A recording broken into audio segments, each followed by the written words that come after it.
Hey guys, what's up? क्या चाल? This is CA Nikunj Joinka, your tax mentor, and yes, yet another CMA final IDT का workbook session part 2।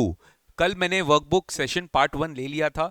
आज अपने workbook session part 2 लेने जा रहे हैं और ये आपका लास्ट सेशन होने वाला है बिफोर टुमारोज एग्जाम। आप लोग अभी एग्जाम देकर आए हो, डायरेक्ट टैक्स का एग्जाम देकर आए हो। डायरेक्ट टैक्स का एग्जाम का एक short paper review I try my level best to upload at the earliest. But मैं आपसे रिक्वेस्ट करता हूं कि जो भी पेपर आप देकर रहे हो उसके बारे में आप भूल जाइए। कल आपका इनडायरेक्ट टैक्स का पेपर है और आपको इसके ऊपर 100% फोकस करके पढ़ना चाहिए। मैंने आपको ऑलरेडी स्ट्रैटेजी किस तरीके से आपको क्या रिवीजन करना है, कौन से चैप्टर्स इंपॉर्टेंट है, मैंने आपको पार्ट 1 वाले वीडियो में देख लिया। अगर आप बाई चांस पार्ट 1 वाला वीडियो नहीं देखे तो प्लीज ये वीडियो देखने के बाद आप पार्ट 1 वाला वीडियो देख लीजिएगा। पार्ट 1 वाला जो वीडियो मैंने वैल्यू सप्लाई में खत्म किया था, और बैलेंस टॉपिक्स आज जितना पॉसिबल होगा विद इन 2 आवर्स अपनी कंप्लीट करेंगे। बिकॉज ऐसा नहीं है कि मैं बहुत ज़्यादा लॉन्ग आवर्स का आपको वर्कबुक सेशन करवाना चाहता हूँ। इंपॉर्टेंट क्वेश्चन हम लोग आज प्रैक्टिस करेंगे। कुछ क्वेश्चन मैं आपको दिखा दूंगा कि देखो एफटीपी से इस तरह के क्वेश्चन आ सकते हैं, कस्टम से इस तरह के क्वेश्चन आ सकते हैं। आप उसके लिए प्रिपेयर्ड रहिएगा। इससे क्या होगा कि you will be able to understand what kind of question will come in your examination और might come in your examination. Rather अपने को पता नहीं है कि एग्जाम में क्या आएगा, बट हाँ, पेपर नंबर 19 में इतना श्योर है कि भाई एमसीक्यू आपके लिए बहुत ज्यादा हाई स्कोरिंग होने वाला है। उसके बाद सेलेक्टेड क्वेश्चन जो कि इंटरमीडिएट लेवल का इंस्टीट्यूट पूछता है। इंटरमीडिएट लेवल का जैसे कि आपका हो गया रजिस्ट्रेशन हो गया, वैल्यू ऑफ सप्लाई हो गया, इनपुट टैक्स क्रेडिट हो गया। चैप्टर्स इंटरमीडिएट वाले हैं। हाँ, क्वेश्चन थोड़ा एडवांस लेवल वाला होता है। टीडीएस टीसीएस पक्का से करके देख के जाना, 100% वहां से टीडीएस टीसीएस से क्वेश्चन आता है। एग्जेम्पशन हो गया, रिवर्स चार्ज हो गया, टाइम ऑफ सप्लाई हो गया, प्लेस ऑफ सप्लाई हो गया। ये सब एकदम शॉर्ट शॉर्ट चैप्टर्स है जो आपके एग्जाम में आएंगे, तो इसको मिस मत करना। हाँ, कोई स्टूडेंट बोलता है कि सर एफटीपी करके जाएगा, अगर आप छोड़ के जाएंगे तो प्रॉब्लम है, क्योंकि एफटीपी से स्ट्रेट फॉरवर्ड क्वेश्चन आता है। एफटीपी पहले कर लेना। कस्टम्स में वैल्यूएशन, ड्यूटी, ड्रॉबैक, बैगेज, ये सब पहले कर लेना। इसके भी कुछ क्वेश्चंस मैं आपको आज करवाऊंगा, उसको अपने बाद कंटिन्यूसली देख लेंगे। मैं बीच बीच में बहुत सारे क्वेश्चन स्किप कराऊंगा, क्योंकि सर नीडलेस टू मेंशन कि फाइनल आईडीटी का इन्होंने बहुत लेट वर्कबुक रिलीज किया था, तो अपने को ज्यादा टाइम नहीं मिला वर्कबुक कराने का। But yes, I am trying my level best कि मैंने कल भी एक सेशन आप लोग के लिए लिया और आज भी मैं एक सेशन आप लोग के लिए ले रहा हूँ, सो दैट आपका प्रिपरेशन अप टू डेट हो जाए। सर चलो, without wasting any time let's proceed. तो ये है अपना इलस्ट्रेशन नंबर 8। ये है अपना वैल्यू ऑफ सप्लाई का चैप्टर, जो अपना वैल्यू सप्लाई का चैप्टर चल रहा था। स्टार्ट करते हैं। ये टीसीएस और वैल्यूएशन का मिक्स करके एक सवाल है। Messrs Velocity Motors Private Limited, a registered automobile dealer, sells a motor vehicle worth rupees 25 lakh to a customer in the retail market. To a customer in the retail market. Retail market के किसी customer को इसने cell किया. The payment is made 6 lakhs in cash and balance amount of 19 lakh paid by check. Find the following. Is TCS under 206C of the Income Tax Act applicable in the case? Yes. The seller is required to collect TCS under 206C at the rate of 1%. ठीक है, because the value of the motor vehicle exceeds the sale value of the motor vehicle exceeds 10 lakh, तो TCS यहाँ पे definitely collect करना पड़ेगा। Who is required to collect TCS? TCS किसको collect करना पड़ेगा? Velocity motors private limited being the seller is required to collect TCS at the rate of 1% from the purchaser beyond the prescribe limit. यहाँ पे TCS 1% rate पे collect होगा because the valuation exceeds the prescribed limit. What is the value of the TCS if applicable? तो अपने पढ़ चुके हैं, जो वैल्यूएशन होगा उसका 1%, यानी 25 लाख का 1%। ठीक है, 25 लाख का 1% will be the value on which TCS will be applicable, that is 25,000, यानी 25 लाख पे 1%। यानी इसमें जीएसटी इंक्लूडेड नहीं होता है, जीएसटी लास्ट में इंक्लूड होता है, वो भी वैल्यूएशन वाले पार्ट में। What is the value of the taxable supply under section 15? क्या TCS, वेरी इंपॉर्टेंट, क्या TCS आपके वैल्यू में जुड़ता है? सर TCS को as per CBSE circular is not given the, it is not included in the definition of the word tax because it is an interim levy, and that is why it is not covered under the meaning of tax. So accordingly the value of the taxable supply as per section 15 will be considered to be 25 lakh rupees. ठीक है, आपका जो valuation माना जाएगा taxable supply का वो 25 लाख माना जाएगा। What is the invoice price of the supplier? That यानी कि वेलोसिटी मोटर्स प्राइवेट लिमिटेड का फाइनल वैल्यूएशन क्या होगा? 25 लाख आपका क्या बोलते हैं वैल्यू है, उस पर 1% टीसीएस। ठीक है, that is coming to 25,000 to 25 lakh. 25,000 आपका वैल्यू प्लस टीसीएस हो गया। GST at the rate of 28% ये आपको अप्लाई करना है किस पे? वैल्यू ऑफ टैक्सेबल सप्लाई, यानी 25 लाख पे। 25 लाख पे 28% 7 लाख हो गया, to 25 lakh 25,000 plus 7 lakh gives you 32 lakh 25,000। This will be your total invoice value. ठीक है, ये अपना इनवॉइस टोटल वैल्यू रहने वाला है। Next, sir I am quite sure आपका वर्कबुक से ही क्वेश्चन आएगा। अगर आप ये देख लो कि वर्कबुक पे इतने एग्जॉस्टिव इन्होंने क्वेश्चन डाला, आई थिंक शायद ही कोई ऐसा सब्जेक्ट हो जिसमें इतना एग्जॉस्टिव वर्कबुक इन्होंने रिलीज किया है। दैट इज वाई इसमें टाइम भी ज्यादा लग गया इंस्टीट्यूट को। तो आई थिंक अगर आप वर्कबुक पे कॉन्सेंट्रेट करोगे, वर्कबुक को फटाफट एक बार खाली देख भी लोगे, उसका आंसर्स को देख भी लोगे, I think more than sufficient है। ठीक है, यही मैं आपको अभी करने की कोशिश करवा रहा हूँ, और भी ज्यादा एक्स्ट्रा करने की कोशिश नहीं करा रहा हूँ। प्रैक्टिस सेशंस और आपका जितने भी लिंक सेशंस है वो मैंने इस वीडियो के डिस्क्रिप्शन बॉक्स में दे दिया है, फटाफट उसको देख लेना। Titan Industries, a registered manufacturer in Andhra Pradesh, sent steel enclosures worth rupees 65 lakh under a delivery challan to Nova Engineering, a registered job worker in Andhra Pradesh। यानी एक प्रिंसिपल अपने जॉब वर्कर को 65 लाख का good send किया है on 15th of Feb, for job work on 15th of Feb. The scope of the job work included mounting the steel enclosures on an aluminum frame and sending the mounted panels back to Titan Industries। Job work क्या करेगा, steel एंक्लोजर्स को mount करेगा और वापस से mounted panels को Titan industries को भेज देगा। Aluminium frame is to be supplied by Nova engineering. जो जॉब वर्कर है वो एल्यूमिनियम फ्रेम सप्लाई करेगा। नोवा इंजीनियरिंग यानी job worker has agreed at a consideration 7 lakh for the entire mounting activity including the supply of the frame, यानी कि ये उसका value supply होगा। During the mounting process metal scrap is generated which Nova engineering sales for 60,000, ये भी उसके valuation में add हो जाएगा। Now Nova engineering send the mounted steel enclosures on the aluminum frame back to Messrs Titan Industries on 8th of November current year within the same financial year। उसने 8 नवंबर को वापस send कर दिया, कोई दिक्कत नहीं है। Compute the GST liability of Nova Engineering, provide a reasonable explanation for the inclusion or exclusion of the value of the steel enclosures in the job charges for the purpose of GST payment by Nova Engineering।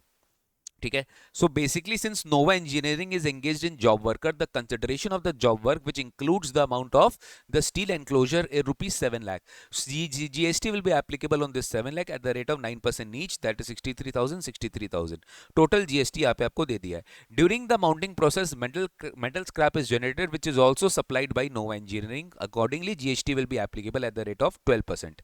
यहाँ पे GST metal scrap पे कितना है, 12% है। Job work services एक composite supply है schedule 2 के हिसाब से, तो इसमें आपका अलग से जो एल्यूमिनियम फ्रेम माउंट करके सेल किया है वो जो कॉस्ट में इंक्लूडेड है वैल्यूएशन में, वो भी इसका पार्ट है, बट ये कॉम्पोजिट सप्लाई का पार्ट होगा। जॉब वर्क के साथ इसका पूरा कंसोलिडेटेड रेट पे 18% टैक्स लगेगा। ठीक है, मेटल स्क्रैप 12% आ जाता है, सीजीएसटी एसजीएसटी 6% है, 60,000 3600 each will be the GST liability in the case of sale of metal scrap. ठीक है, क्लियर हुआ sir? Next, Aquatech solutions is a supplier of water coolers. Aquatech solutions क्या है, water coolers का supplier है। Company supplied water coolers to blue wave distributors for a consideration of 3,54,000 and this is including GST, यानी 3 lakh plus 54,000 हुआ होगा, GST element 54,000 है, that is the 18% वाला component. ठीक है, तो वाटर कूलर्स का सप्लायर है, ब्लू वेव डिस्ट्रीब्यूटर्स को 3.54 लाख पे सप्लाई किया है। Additionally blue wave distributors provided some materials to Aquatech solutions as part of the consideration with a value of rupees 12,000। इन्होंने एडिशनली 12,000 का कुछ मटेरियल्स भी सप्लाई किया। Additional information supplied, Aquatech supplied the same type of goods to another buyer for price of 3,57,600 again including GST. तो अगर अपने इसको 3,57,600 को जीएसटी से इंक्लूड करते हैं तो यहाँ पे आपका आई थिंक जो जीएसटी कंपोनेंट आएगा वो 54,549 आएगा अगर अपने इसको इंक्लूड करते हैं।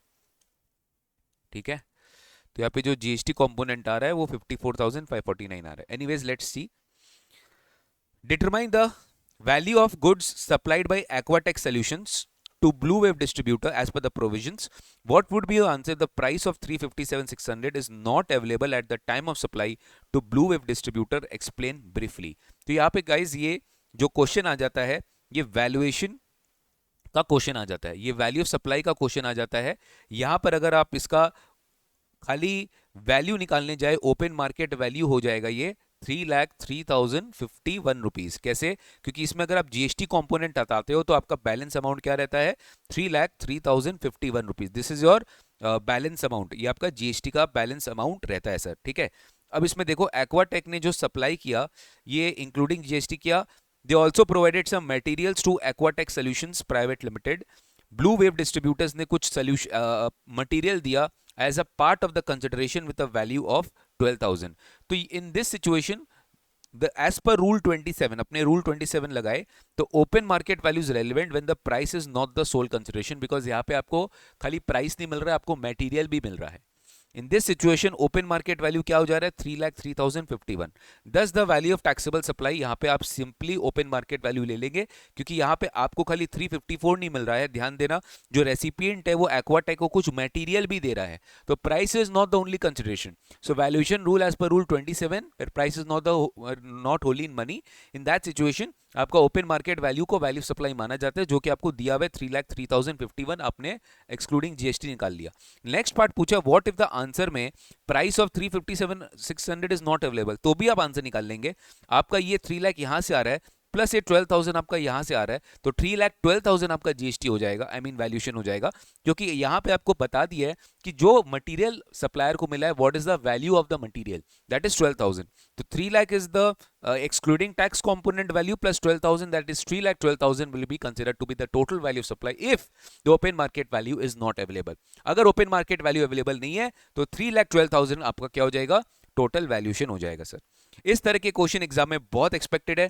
वैल्यूएशन रूल का एक जबरदस्त क्वेश्चन आता है, जाकि प्रीमियम लाइफ इंश्योरेंस पॉलिसी, ये सब का आपको दिया है। तो मैं guys I am being very very fast and I am going to tell you the main चीज इसमें। अब इसमें आपको ये 4 चीज दिया हुआ है, premium for only risk cover, ये 100% वैल्यूएशन पे इसका टैक्स रेट लगेगा, ठीक है।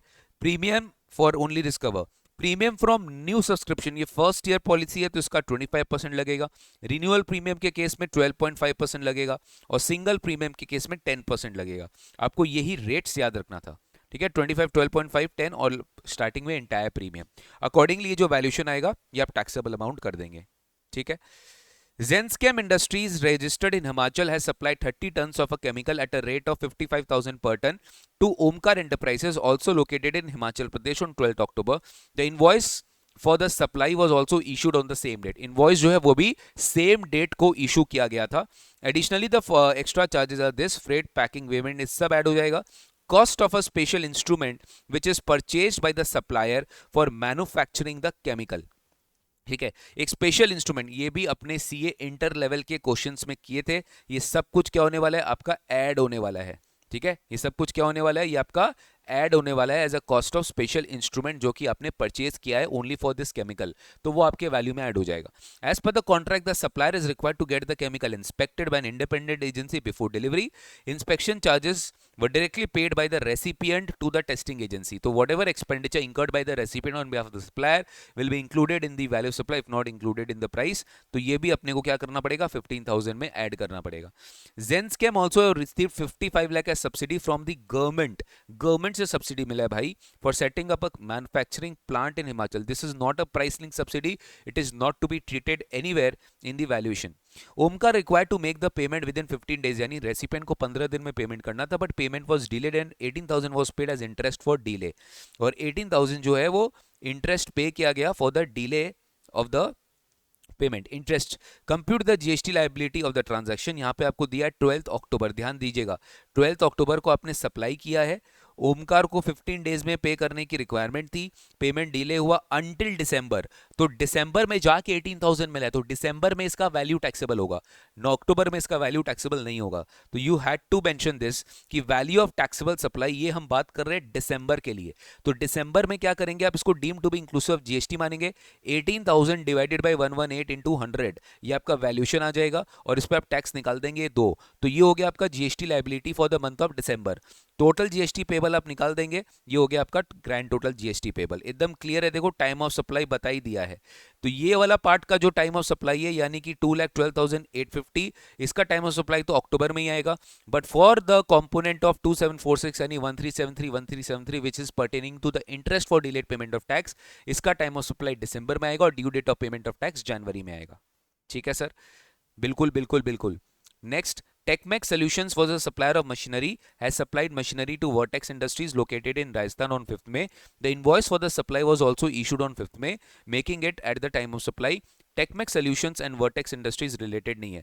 तो बेस प्राइस क्या है, इसमें सारे टैक्सेस एक्सक्लूडेड है, but including design, engineering, loading, ये सब इंक्लूड हो जाएगा, तो आप इसको इंक्लूड ही रखिएगा। ठीक है, तो 22 लाख आपके वैल्यू ऑफ टैक्सेबल सप्लाई में यहाँ पर बेस प्राइस के रूप में ऐड हो जाएगा। अब आपको अलग से दिखाना है कि नहीं, जैसे इसमें दिखाया है मैंने अलग से इसको यहाँ पे एक्सक्लूड कर दिया और फिर लास्ट में मैं इसको 1525 अलग से ऐड करूंगा, तो वो भी आप कर सकते हैं। ठीक है, तो base price of the machinery आपने पहले क्या किया, आपने 15,000 और 25,000 को एक्सक्लूड कर दिया, फिर आपने 1525 को बाद में लेटर ऑन ऐड किया। Extended 1 year warranty opted by vertex industries, तो ये भी आपके ट्रांजैक्शन वैल्यू में ऐड हो जाएगा। कंसल्टेंसी चार्जेस 12,000 ट्रांजैक्शन वैल्यू में ऐड हो जाएगा। फ्रेट एंड इंश्योरेंस चार्जेस भी ट्रांजैक्शन वैल्यू में ऐड हो जाएगा। Subsidy receipt from government for supplying machinery to a backward region, ठीक है, 60,000 आपको सरकार से सब्सिडी मिला है। ठीक है, आपको गवर्नमेंट से सब्सिडी मिला है for supplying the machinery to a backward reason.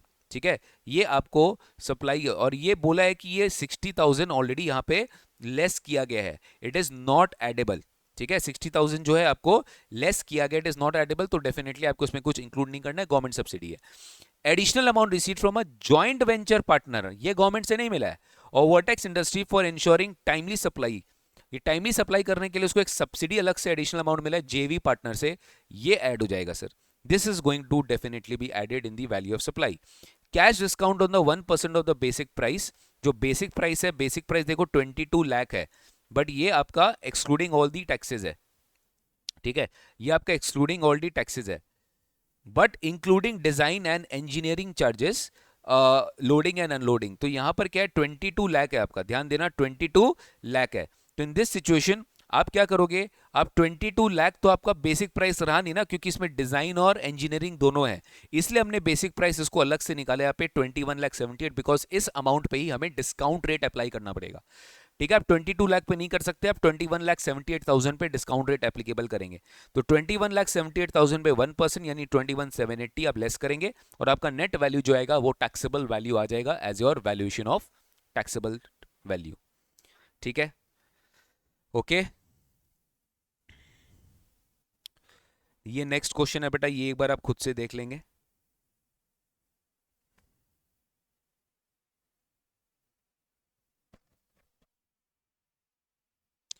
ये देखो एक बार, Swift Commute Private Limited, based in Maharashtra, is a company engaged in providing passenger transportation services. Company discharges GST liability under 5% tax rate scheme for the month of December. The total value of services rendered by this company is 7.8 lakh. ठीक है, तो guys company इस पे 5% GST दे रहा है, तो 7.8 लाख पे 5% tax calculate कर लेंगे आप। कंपनी है sub contracted a portion of services to metro ride cab services, company ने कोई सब कॉन्ट्रैक्ट दिया इसको मेट्रो कैब सर्विसेज को, मेट्रो राइड कैब्स को, तो कंपनी रिसीव भी कर रहा है services which is also engaged in passenger transportation services.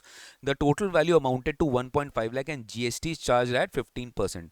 तो 1.5 लाख पे इसने सब कॉन्ट्रैक्ट किया और इस पे जीएसटी कितना चार्ज हुआ, 12% चार्ज हुआ। ठीक है, on this subcontracted services determine the net GST liability of Swift Commute Private Limited for the month of December। तो पहले आप क्या किए, GST on transportation services provided by company कर दिए, जिसका है 7.8 लाख इंटू 5% 39,000। अब जो सब कॉन्ट्रैक्टेड सर्विसेज इन्होंने मेट्रो राइड कैब से रिसीव किया, तो यहाँ पे इनको आईटीसी तभी मिलेगा जब वो सिमिलर लाइन ऑफ बिजनेस से सप्लायर से मिल रहा है, तो सर्विसेज। तो 1.5 लाख के ऊपर 5%, ITC on similar line of business is restricted for services taxed at 5% as per GST provisions. ठीक है, नेट लाइबिलिटी अब अपना निकाल लेंगे सर। ठीक है, नेट लाइबिलिटी अब अपना निकाल लेंगे। नेक्स्ट क्या है, Zenith industries owns a manufacturing facility. अब थोड़ा वैल्यूएशन रूल्स टाइप क्वेश्चन आएगा। Zenith industries private limited owns a manufacturing facility in Hyderabad Telangana and a distribution depot in Kochi. ठीक है, डिस्ट्रीब्यूशन डिपो किधर है, कोची में है। Since the Kochi depot operates in a different state, it is required to obtain a separate registration as it is considered as a distinct person under section 25(4) of CGST act. The goods manufactured at the Hyderabad factory are transferred to the Kochi depot where they are subsequently sold। तो Kochi depot में जो transfer किया जा रहा है, further goods Hyderabad factory में manufacture हो रहा है, कोची डिपो में ट्रांसफर हो रहा है, जहां कोची डिपो में ये सेल किया जा रहा है। तो प्राइस एट फैक्ट्री भी दिया है, प्राइस एट डिपो भी दिया है, आईजीएसटी रेट भी दिया है। The goods transfer from factory to depot 10th April, sold at depot 22nd April. Determine the value of taxable supply of goods and IGST liability for Zenith Industries Private Limited. ठीक है, तो यहाँ पे Kochi depot is not availing ITC, valuation should be done as per the GST rules applicable to distinct person. ठीक है, तो यहाँ पे अपने को रूल नंबर 28 अप्लाई करना है. कोची जो है वो आईटीसी क्लेम नहीं कर रहा है, यानी जो रेसिपिएंट है वो आईटीसी क्लेम नहीं कर रहा है, तो इनवॉइस वैल्यू को आप एक्सेप्टेड वैल्यू नहीं मान सकते. तो यहाँ पे आपको डिस्टिंक्ट पर्संस के बीच के हिसाब से जो है आपको अपना वैल्यूएशन करना पड़ेगा. तो फैक्ट्री से डिपो कितना गुड्स गया है, 1200 यूनिट्स गया है. ठीक है, यहां पे डिपो का प्राइस कितना है, 270 है. फैक्ट्री का प्राइस नहीं, डिपो का प्राइस कितना है, डिपो का प्राइस 270 है. तो सर 1200 का 270 और उस समय जीएसटी का रेट कितना है, 18% है. ठीक है, तो फर्स्ट ऑफ ऑल अपने ये समझो कि सर डिपो ने फर्दर जिस प्राइस पे सप्लाई किया, फर्दर एज सच सप्लाई किया, तो डिपो ने जिस वैल्यू पे सप्लाई किया उसका 90% आप ले सकते हैं. तो 270 इंटू 1200 इंटू 90%, ये हो गया आपका 2,91,600. This can be considered to be the value of taxable supply for the factory. अब इसका आईजीएसटी लायबिलिटी हम निकाल लीजिए, जो रेट था उस दिन 18%, तो 2,91,600 इंटू 18%, 52488. एमसीक्यू बेस्ड क्वेश्चन यहाँ पे एग्जाम में आ सकता है. ठीक है, सिमिलरली देखो, Regent owns a manufacturing facility in Chennai, Tamil Nadu and distribution depot in Coimbatore. Coimbatore depot operates in a different state, required to operate separate registration. ठीक है. चेन्नई फैक्ट्री से ट्रांसफर हुआ Coimbatore depot, where they are subsequently sold. Coimbatore ने avail कर लिया ITC. देखो यहाँ पे डिफरेंट पार्ट क्या है, कोयम्बटूर ने आईटीसी अवेल कर लिया है. तो यहाँ पर देखो क्या है, goods transfer from factory to depot दिया है 1200 एंड 900.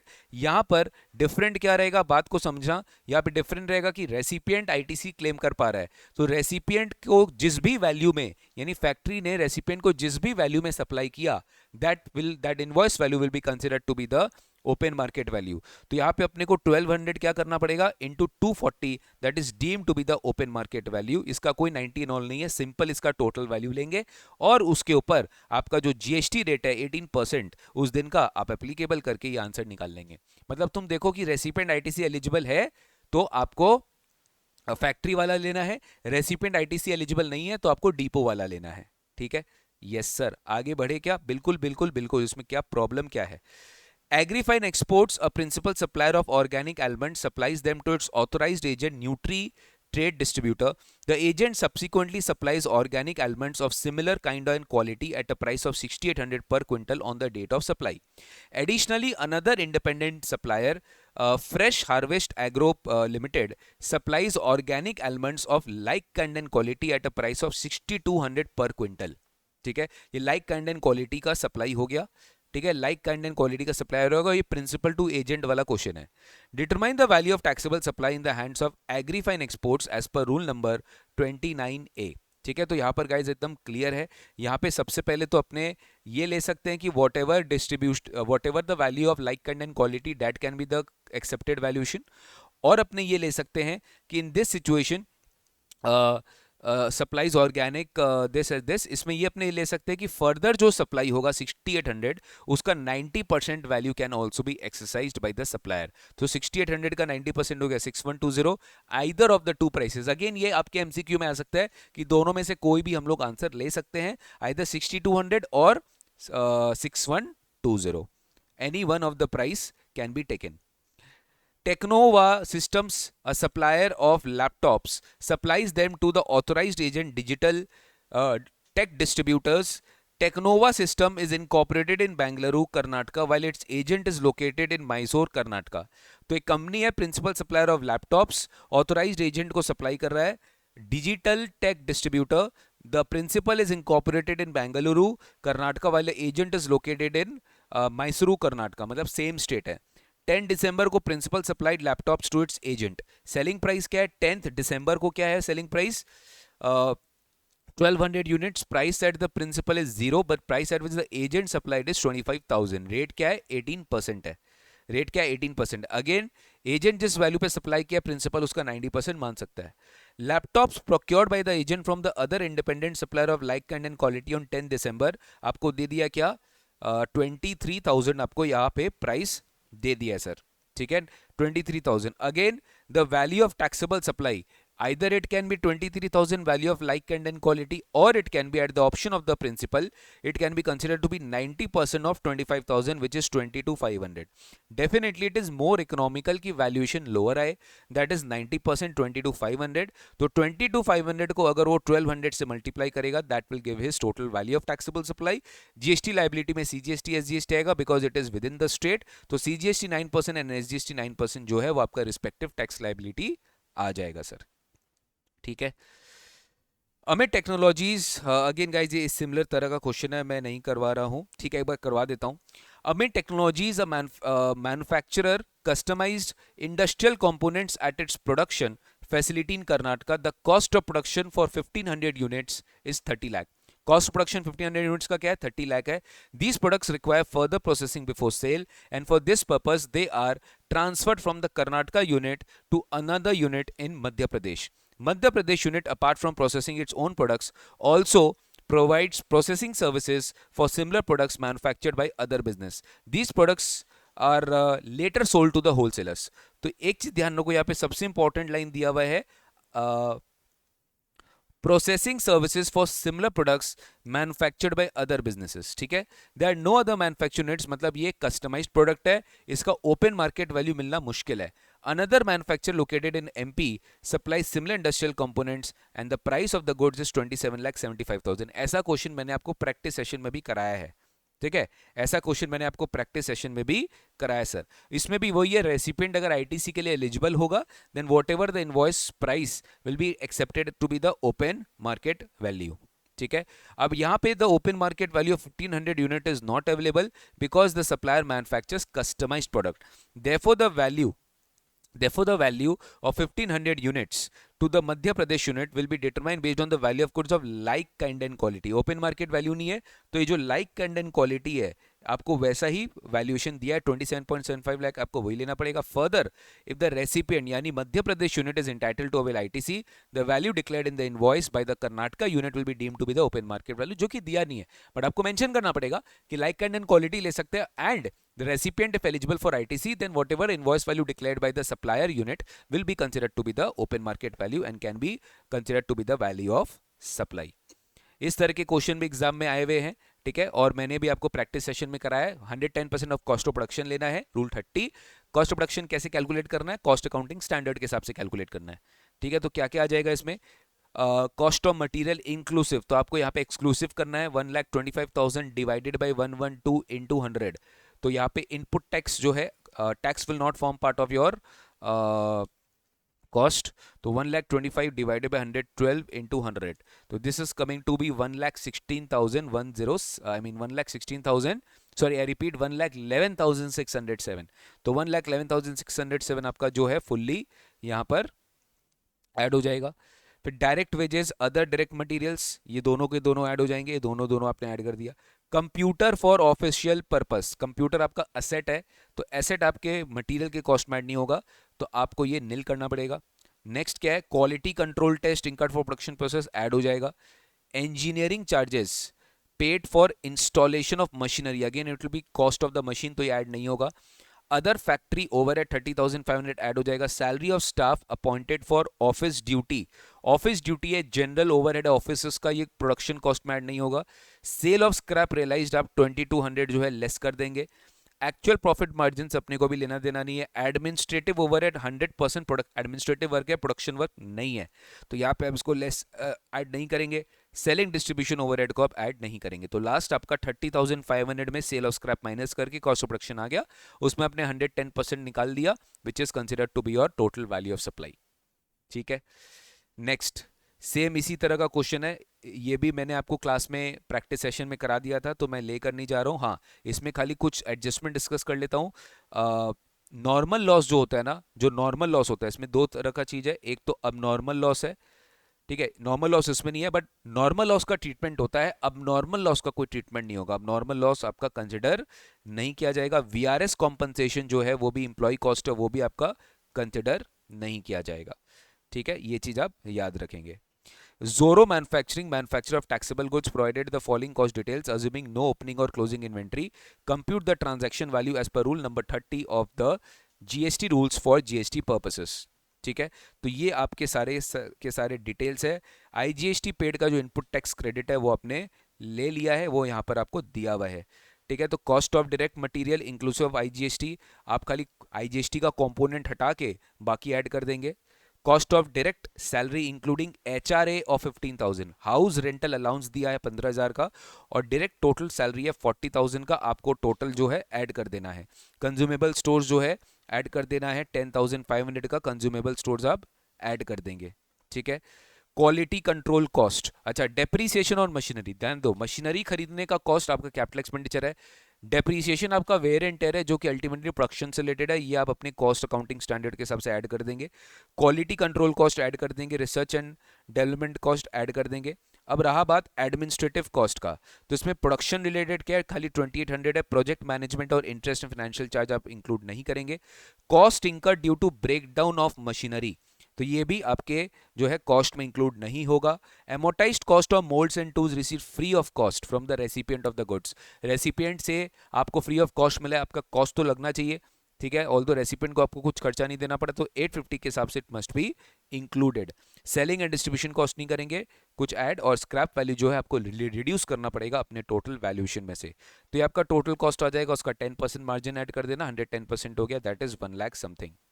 ये भी बहुत बार रिपीटेड एग्जाम में valuation rule. Global forex solutions private limited Mumbai में रजिस्टर्ड है, मनी एक्सचेंजर है, ये डॉलर परचेज कर रहा है, फैल्कन ट्रेडर्स, रेट इतना है, आरबीआई रेफरेंस रेट ये दिया, तो दोनों का जो डिफरेंस है इनटू $1,500 करके आप अपना वैल्यूएशन अप्लाई कर सकते हैं। वैसे $2,500 है, 74 है, आरबीआई रेफरेंस रेट दिया हुआ नहीं है, तो इसमें 1% ऑफ 2,500 इंटू 74 अप्लाई कर सकते हैं।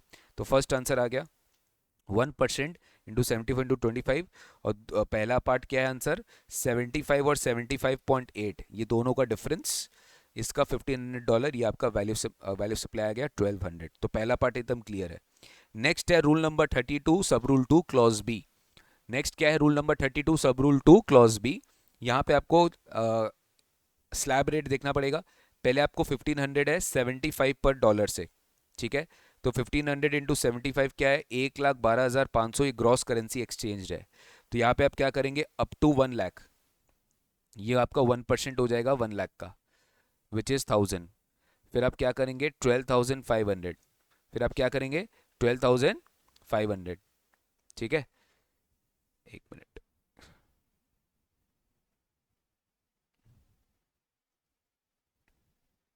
Just a minute.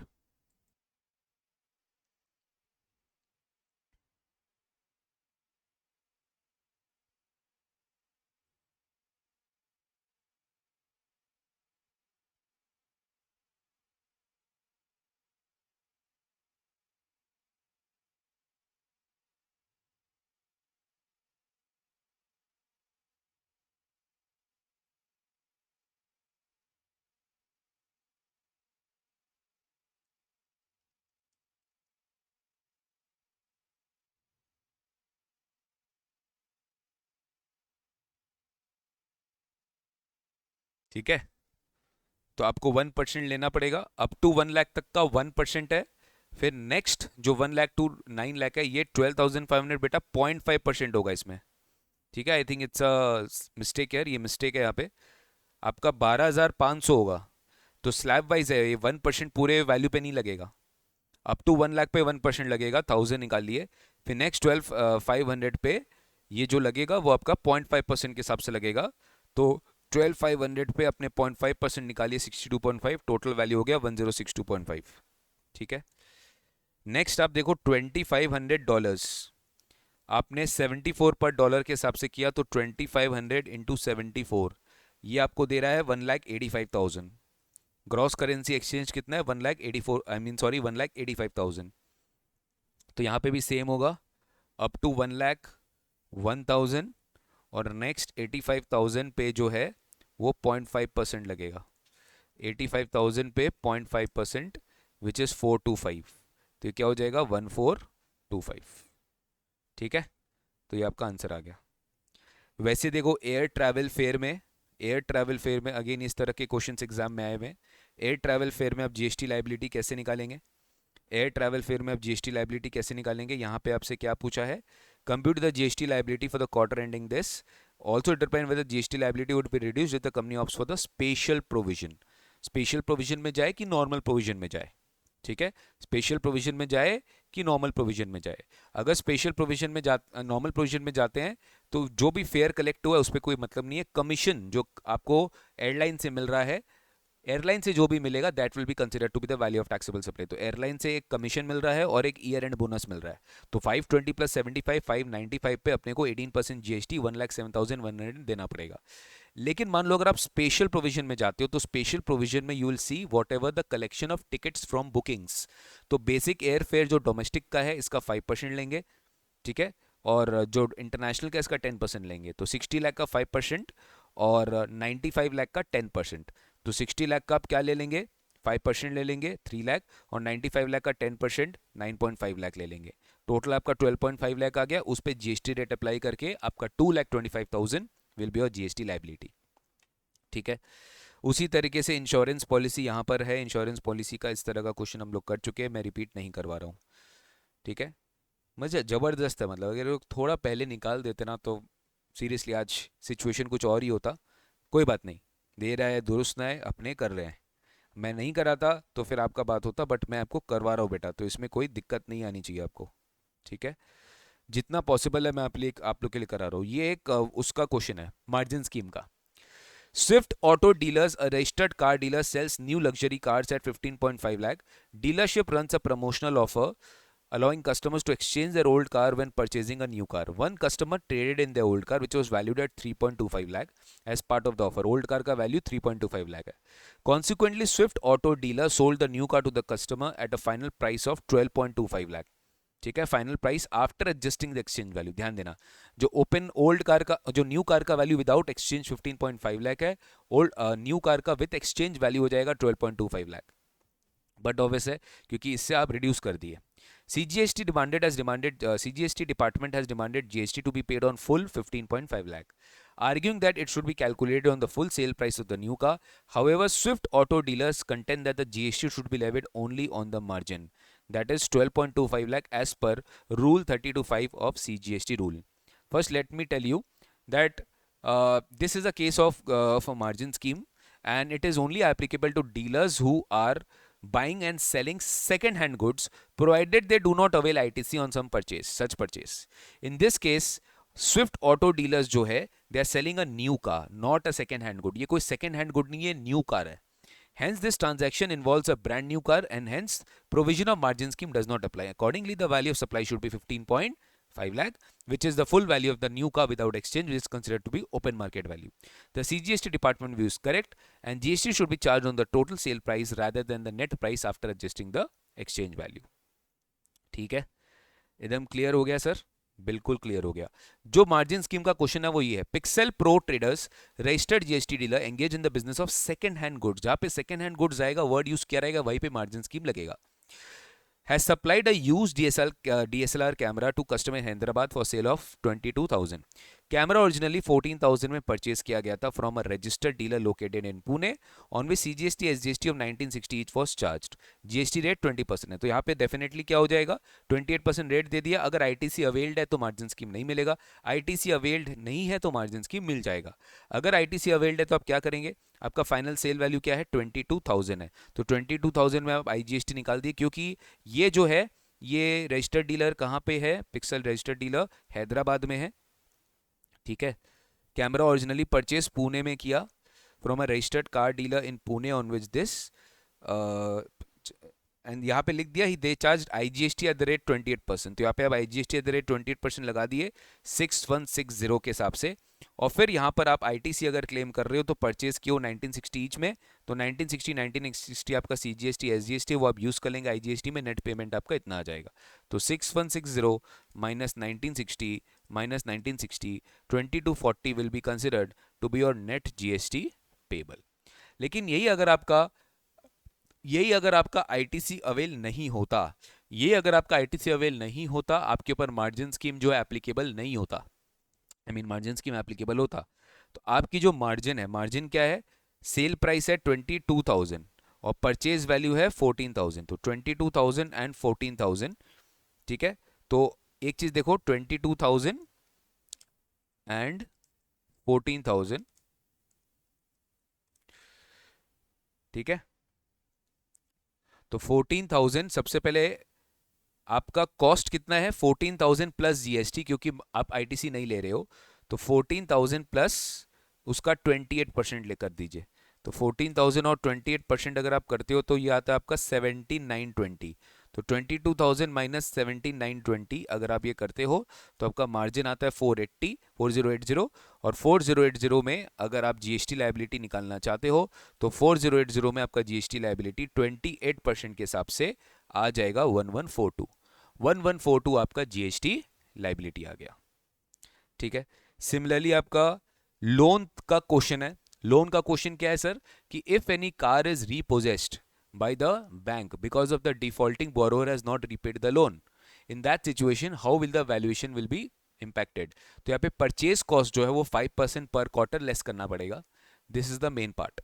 तो Cedar Finance Bank, a registered financial institution, gave a loan of 3.5 crore to a company on 10 September, which was used to acquire a industrial machine. तो 10 September को loan दिया गया।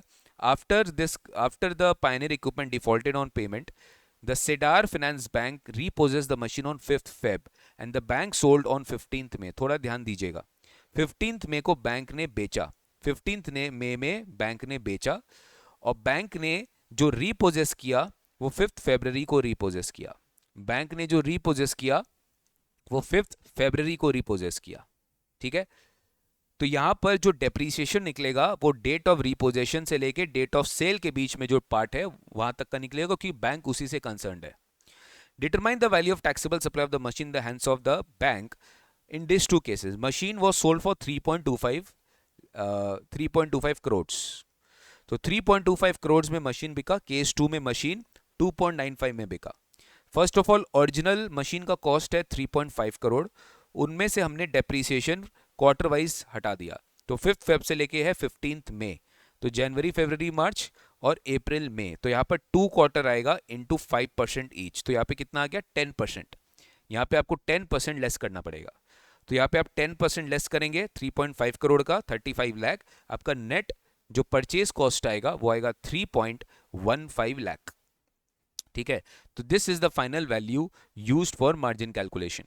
अब इसको आप क्या करेंगे, ये आपका परचेज वैल्यू आया, अब मशीन सोल्ड दैट इज 3.25 से आप इसको लेस करेंगे और आपका नेट जो मार्जिन आएगा वो आएगा 10 लाख, उस पर आप जीएसटी पे कर देंगे। केस 2 में आपका जब सेल वैल्यू 2.95 लाख है, आपका जो कॉस्ट आ रहा है वो 3.15 आ रहा है, विच इज मोर। तो यहाँ पे मार्जिन नेगेटिव होगा, आप इग्नोर कर देंगे, कोई जीएसटी नहीं लगेगा। क्लियर गाइस, ठीक है, क्लियर क्लियर क्लियर, बिल्कुल। नेक्स्ट आते हैं, अचानक से आप एक इंपोर्ट का क्वेश्चन आ गया है, ठीक है, अचानक से इंपोर्ट का क्वेश्चन आ गया, चलो ये भी करा देते हैं, ये वैल्यू से रिलेटेड ही। रजिस्टर्ड इंपोर्टर है, has provided the following details for the import, assessable value dollar में दिया है, bill of entry, entry in word, determine the taxable value of the imported goods under customs act.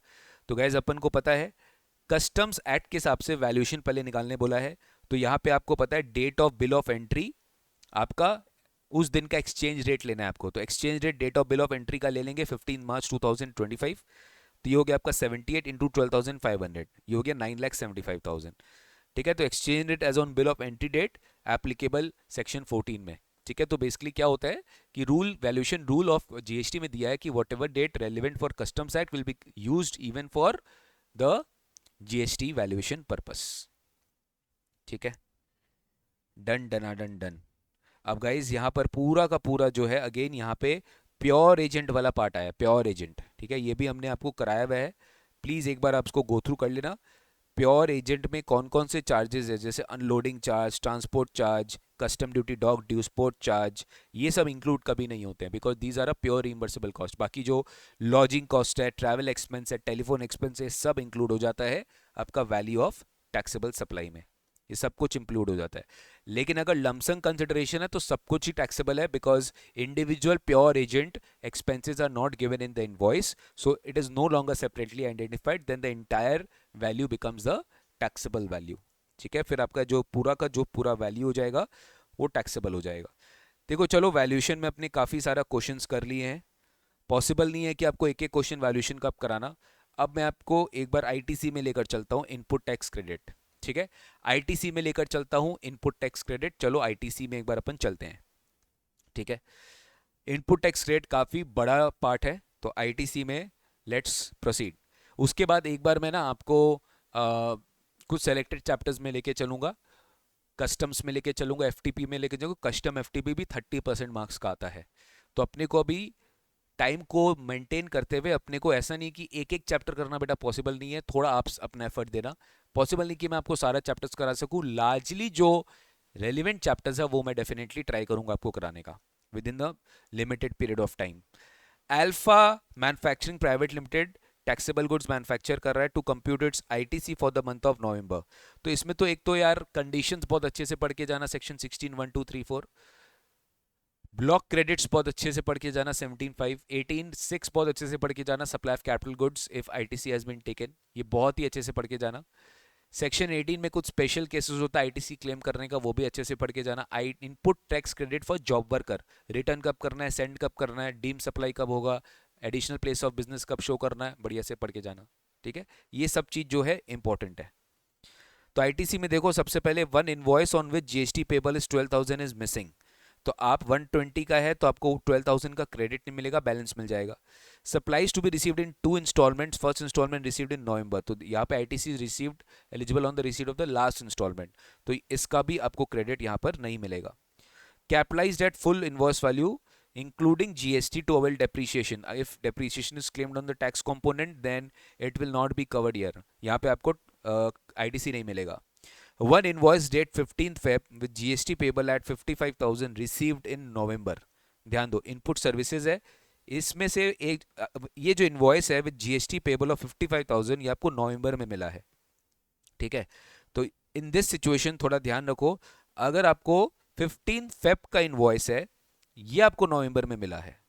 ठीक है, with GST payable received in November, with received in November. तो first of all बता देता हूं 15 Feb का invoice है। ठीक है, आपको नवंबर के बाद मिला है, रिसीव्ड इन नवंबर, तो आपको नवंबर के बाद मिला 15। तो 15 फेब तो लास्ट ईयर का इनवॉइस था, लास्ट ईयर का आईटीसी क्लेम करने का मैक्सिमम डेट क्या था, 30th नवंबर, और due date of filing annual return. तो invoice date is received after annual return filing, और यहाँ पे क्लियरली दिया है कि तुमने एनुअल रिटर्न 30 सितंबर को फाइल कर दिया। अच्छा सवाल था ये, 30 सितंबर को फाइल कर दिया तुमने एनुअल रिटर्न, 30 सितंबर के बाद तो तुम क्लेम कर ही नहीं सकते। तो ये इसका 55,000 इज योर परमानेंट लॉस, ये तुम क्रेडिट नहीं ले सकते। तो 2,50,000 minus 55,000 that is 1,95,000 is your eligible credit. ठीक है, okay.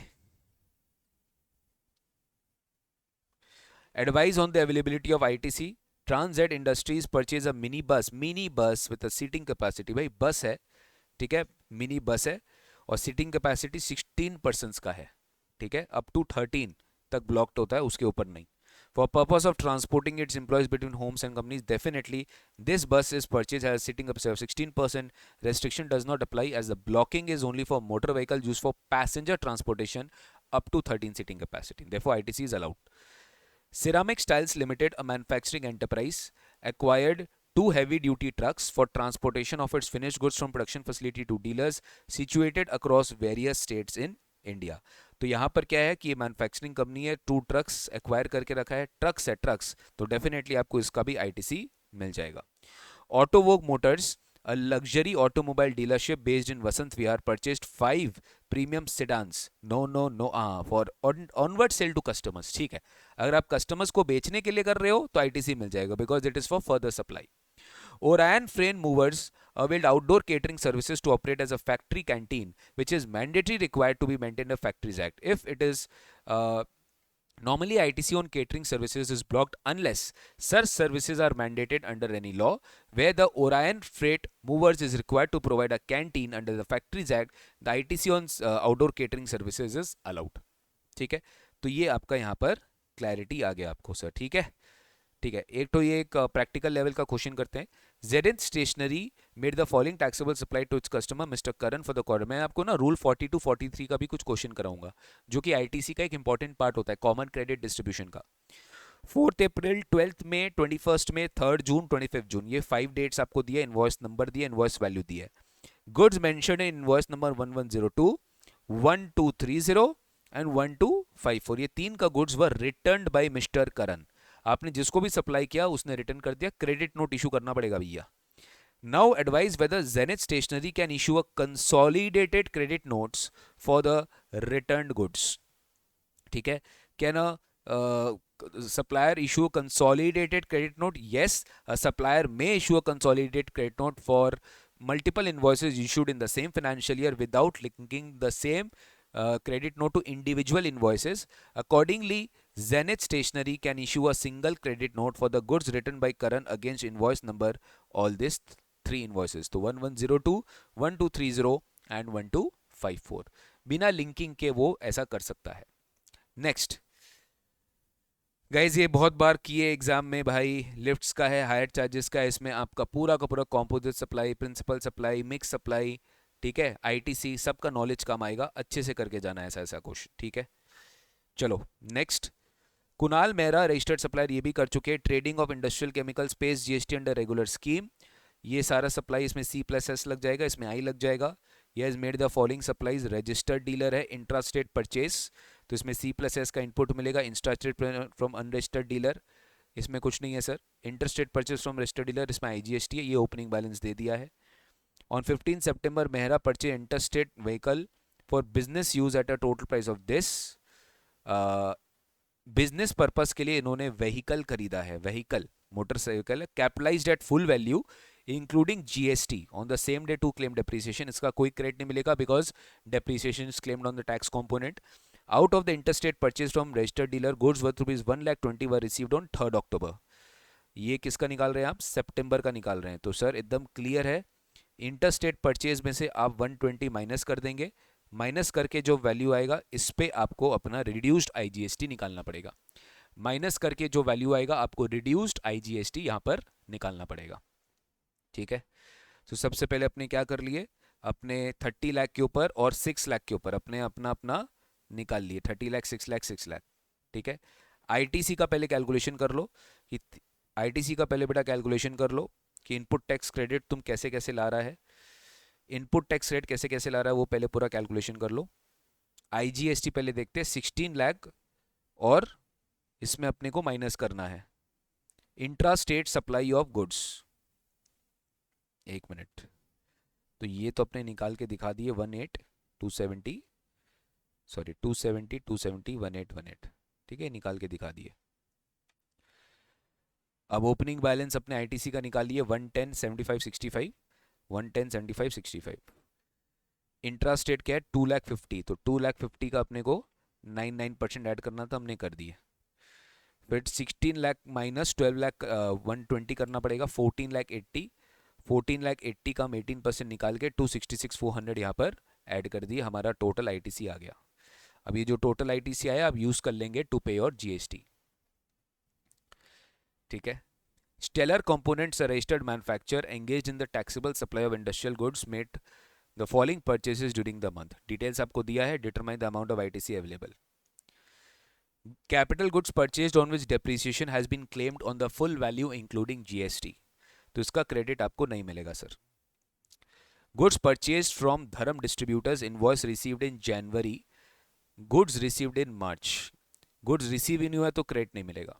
Car purchased for resale, okay resale है, लेकिन destroying during test drive, destroyed हो गया ना सर, तो नहीं मिलेगा.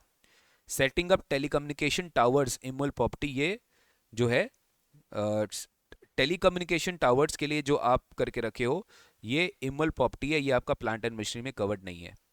Goods purchase from Vedika, full payment made but supplier has not deposited tax. ध्यान देना, गुड्स परचेज फ्रॉम वेदिका, आपने वेदिका से खरीदा, आपने पेमेंट कर दिया है, सप्लायर ने अभी तक टैक्स डिपॉजिट नहीं किया है, सप्लायर ने अभी तक टैक्स डिपॉजिट नहीं किया है.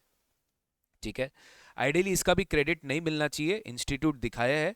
क्यों? क्योंकि सप्लायर ने डिपॉजिट नहीं किया टैक्स बट रिटर्न फाइल किया होगा, ये अज्यूम किया है. Truck purchased for delivery of output goods, truck के लिए क्रेडिट मिल जाएगा सर. ठीक है, ट्रक के लिए क्रेडिट मिल जाएगा. अब देखो मैंने बताया ना आपको, मैं रूल 42 43 इस तरह का क्वेश्चंस कराऊंगा। देखो, Nova Biltech a manufacturer of roofing panels has a total ITC of 1,95,000। Company provides the following information for the month of July. Company ये सारे इन्फॉर्मेशन जुलाई के लिए प्रोवाइड कर रहा है। पहला, input tax on raw material in July is 48,000। Raw material जो input tax charge किया गया है इन जुलाई वो है 48,000। Raw material use for both taxable and exempt activities. ये जो रॉ मटेरियल है दोनों कॉमन पर्पस के लिए यूज किया जा रहा है। ठीक है। Input tax on account of horizon caterers in connection with companies house warming event. Company का जो हाउस वार्मिंग इवेंट है उसके लिए जो है 12,000 इसका यूज किया जा रहा है, जहां पर आपका ये 12,000 चार्ज किया गया है। केटरर्स, क्या बोल रहा है? केटरर्स। तो केटरर्स का क्रेडिट नहीं मिलेगा। Input tax on input use in exempt supply इस 26,000 का भी क्रेडिट यहां पर नहीं मिलेगा, ये आईटीसी मिलेगा ही नहीं। कॉस्मेटिक प्लास्टिक सर्जरी का भी क्रेडिट नहीं मिलेगा, ये भी आपको एक्सक्लूड करना पड़ेगा। टोटल टर्नओवर दे दिया है for the month of July 72 lakh. Determine the ITC available and output tax liability for the month of जुलाई। तो आउटपुट टैक्स लायबिलिटी क्या है सर? फर्स्ट ऑफ ऑल तो ये बताओ कि इसका टोटल टर्नओवर कितना है? 72 लाख। 72 लाख पे अगर हम 18% निकाले तो मेरा 12,96,000 इसका आउटपुट टैक्स लायबिलिटी आ रहा है। एकदम क्लियर है? बिल्कुल क्लियर है सर, एकदम क्लियर है, बिल्कुल क्लियर है। अब इसमें अब एक चीज मेरे को बताओ कि यहां पर मेरा टोटल एग्जाम टर्नओवर कितना है? एग्जाम टर्नओवर मेरा 2.5 लाख है। और टोटल टर्नओवर कितना है? टोटल टर्नओवर कितना है? यहां पे टोटल टर्नओवर दिया है for the month of July which is considered to be 72 lakh. अब इसमें एक चीज है, यहां पे टोटल टर्नओवर टैक्सेबल टर्नओवर बोला, इंटरस्टेट टैक्सेबल ब्रैकेट में लिख दिया, तो हम ये मानेंगे कि ये टैक्सेबल टर्नओवर है और एग्जाम टर्नओवर अलग है, तो टोटल टर्नओवर क्या हो जाएगा? 74.5 lakh. I hope you understood. या ब्रैकेट में टैक्सेबल वर्ड लिख दिया है, तो ब्रैकेट में अगर टैक्सेबल वर्ड लिख दिया है तो ये आपका टैक्सेबल टर्नओवर हो जाता है और ये आपका एग्जाम टर्नओवर हो जाता है 2.5, सॉरी एग्जाम टर्नओवर हो जाता है आपका input tax on exam supplies, yes 2.5 lakh आपका एग्जाम टर्नओवर हो जाता है। तो 74.5 लाख का टोटल टर्नओवर हो जाता है, 74.5 लाख। ठीक है। तो अब इसमें एकदम क्लियर है कि सर आपका आउटपुट टैक्स लायबिलिटी, आपकी जो आउटपुट टैक्स लायबिलिटी है, एक तो आपका 72 लाख पे 18% है, दूसरा आपका जो आउटपुट टैक्स लायबिलिटी आप एग्जेम्प्ट टर्नओवर में एट्रीब्यूट कर सकते हैं, यानी लायबिलिटी जो कि एग्जेम्प्ट वाला पार्ट है।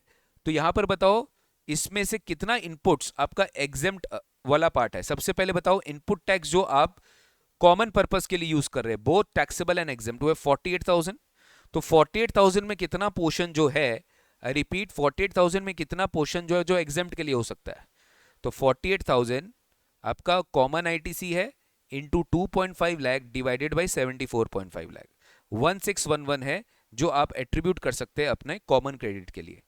ठीक है, जो आप एट्रीब्यूट कर सकते हैं अपने कॉमन क्रेडिट के लिए। तो 12,96,000 प्लस 1611, दिस गिव्स यू 12,97,611। ठीक है।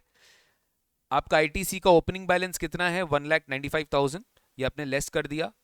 फिर आपका आईटीसी ऑन कॉमन इनपुट्स कितना है? 48,000, ये आपने लेस कर दिया। नेट जीएसटी लायबिलिटी आपको इतना कैश में देना पड़ा, नेट जीएसटी लायबिलिटी आपको इतना कैश में देना पड़ा। This is your net GST liability जो आप कैश में दिए सर। ठीक है, ओके। अब देखो यहां पे भी इस तरह के क्वेश्चन है, सेल का ब्रेकअप दे दिया, मतलब क्या है ना, आपको अगेन बिट्स एंड पार्ट्स में सारे चैप्टर्स में से क्वेश्चंस दिया जाएगा। आपको बस क्या है, you will have to connect the dots, dots connect करना आना चाहिए, that is the major task in IDT. ठीक है, मेजर टास्क इन आईडीटी। कुछ क्वेश्चन से ये मैं इंपॉर्टेंट मार्क करूंगा, ये आप घर पे करिएगा प्लीज, इसका सोल्यूशन एक बार घर पे देख लेना।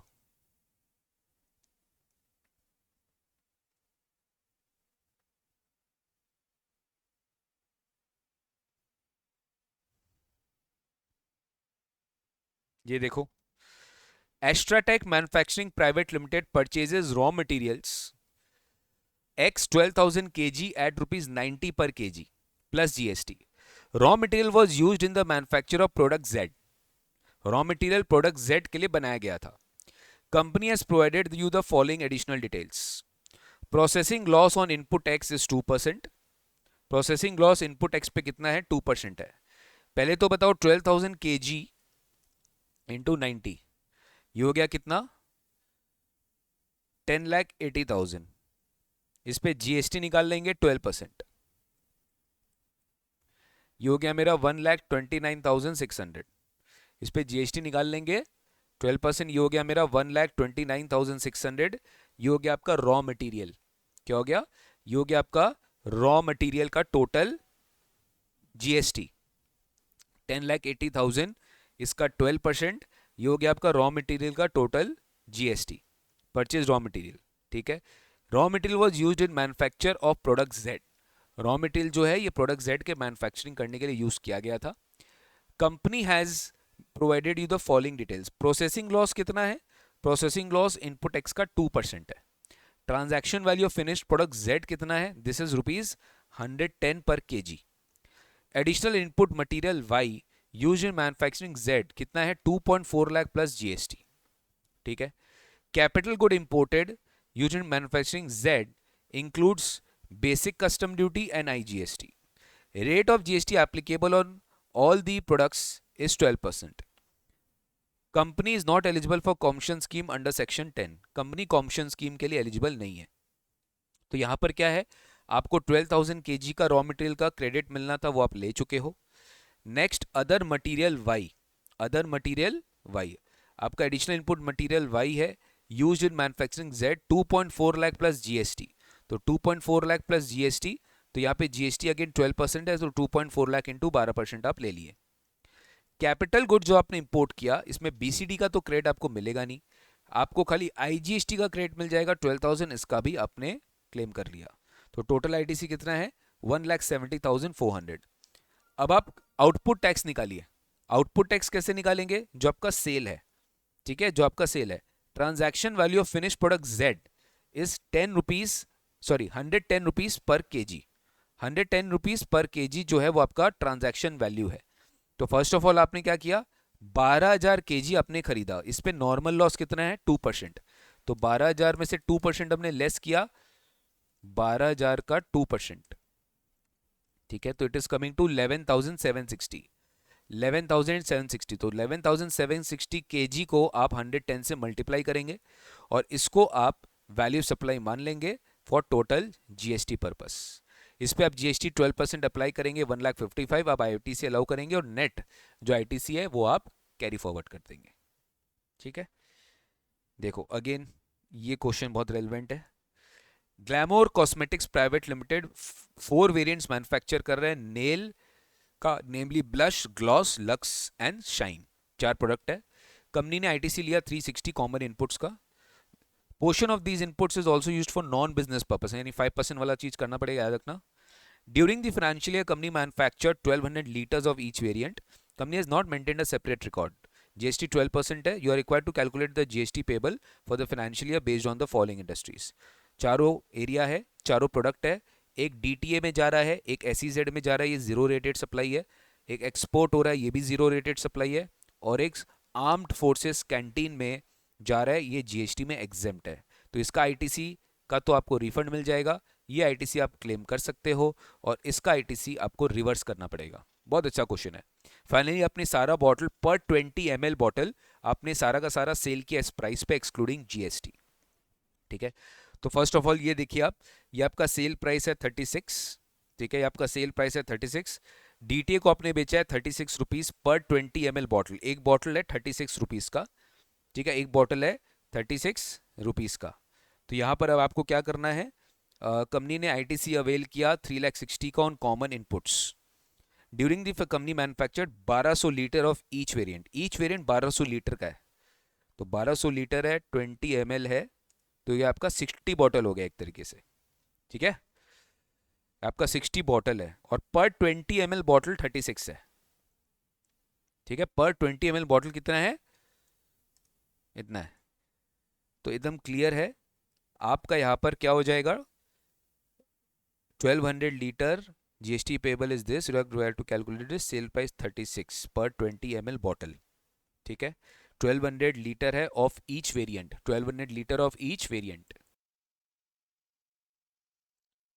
देखिए इसमें कैलकुलेशन है कॉस्टिंग का, आपका 1200 लीटर्स हर एक वेरिएंट का मैन्युफैक्चर हुआ है, और ये 20 ml है, 20 ml का बॉटल है एक, और इसका सेल प्राइस दिया, तो आपको नंबर ऑफ बॉटल्स चाहिए। तो 1200 लीटर्स अगर है तो कितना नंबर ऑफ बॉटल्स वो बनाया होगा, तो 1200 लीटर मतलब 120 लाख, ठीक है, 1200 लीटर,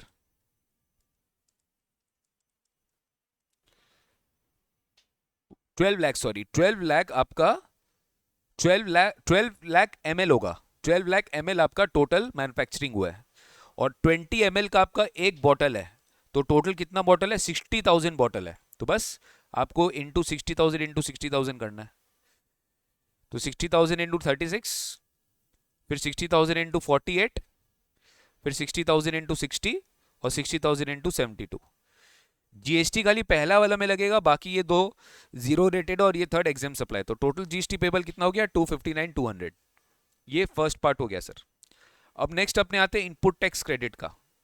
तो जितना इनपुट आपका ये टर्नओवर के लिए है 21,60,000 वाला पार्ट के लिए बस उतना ही आपका यूज होगा, ठीक है। तो आपका टोटल आईटीसी कितना है, 3,60,000 का आपका क्या है, 3,60,000 अपना सबसे पहले अपने देखते हैं इनपुट टैक्स जो कि आपका रिवर्स करना पड़ेगा attributable to exempt and reverse supplies, ठीक है। तो 360 फर्स्ट ऑफ ऑल आपका कॉमन है, तो इसमें एग्जेम्प्ट टर्नओवर कितना है, एग्जेम्प्ट टर्नओवर कितना है, ये है 43,20,000, तो 43,20,000 divided by 1,29,60,000 into common credit 1,20,000 आपका कॉमन आईटीसी रिवर्सल हो जाएगा।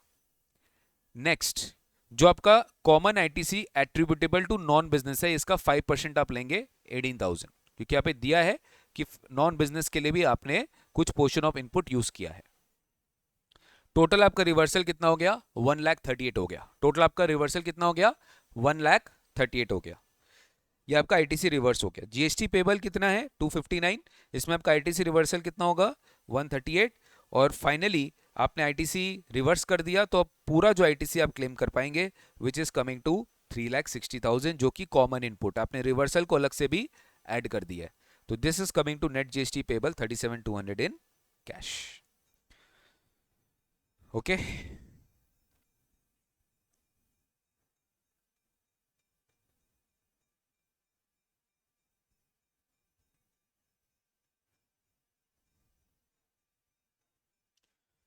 बाकी आईटीसी का क्वेश्चन एक बार खुद से कर लेना आप, सिमिलर टाइप ऑफ क्वेश्चन है, ब्लॉक्ड आईटीसी, फिर कुछ स्पेशल केसेस ऑफ आईटीसी का भी क्वेश्चन है। ये तो इंस्टीट्यूट का मैट का ही क्वेश्चन है डायरेक्ट, ठीक है। ये एक बार देख लेते हैं। Trident Engineering, a registered supplier based in Gujarat, sold plant and machinery which had been used in manufacture of taxable goods for 4,80,000 on 1st December. GST is applicable on transaction value of plant and machinery at the rate of 18%. ठीक है, sold machinery जिसको manufacture करने के लिए use किया गया था 4.8 लाख पे। Trident Engineering had purchased this machinery while invoice dated this for 6.6 lakhs plus GST. Company had availed ITC on the said machinery. You are required to calculate the amount payable under section 18(6) of the CGST Act by the Trident Engineering. तो बस आपको निकालना है tax on transaction value और ITC minus 5% पर quarter. तो used for this for 480, इसने बेचा 480 में, 4,80,000 में इसने बेचा, ठीक है। इसने परचेज किया था 660 में प्रीवियस ईयर जीएसटी। तो 480 का सबसे पहले अपने क्या कर लेंगे, ट्रांजैक्शन वैल्यू निकाल लिए, 18% के हिसाब से टैक्स निकाल लिए। आईटीसी कितना है, आईटीसी 660 का 18% विच इज कमिंग टू 1,18,800। 5% पर क्वार्टर करना पड़ेगा। 20 दिसंबर को परचेज किया गया था प्रीवियस ईयर, पिछले साल, और अभी 1 दिसंबर को इसने जो है सेल किया, ठीक है। तो इसमें कितना क्वार्टर हो जाएगा, दिसंबर जनवरी फरवरी मार्च अप्रैल, दिसंबर जनवरी फरवरी मार्च अप्रैल मई जून जुलाई अगस्त सितंबर अक्टूबर नवंबर और फिर दिसंबर, 1 दिसंबर। तो यहाँ पे कितना क्वार्टर हो जाएगा, 5 क्वार्टर्स, 5% इंटू 5 क्वार्टर्स।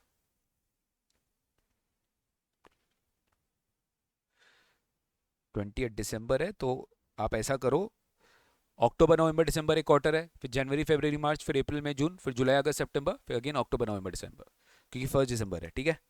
हो गया सर क्लियर। 5% पर क्वार्टर, 5% हो गया 25%, तो 25% आप रिड्यूस कर देंगे, बैलेंस आईटीसी आपका 89,100 होगा, विच एवर इज 89,100, तो आपको 89,100 पे करना पड़ेगा। ठीक है। You are required to determine the amount of ITC available to the company while filing GSTR 3B।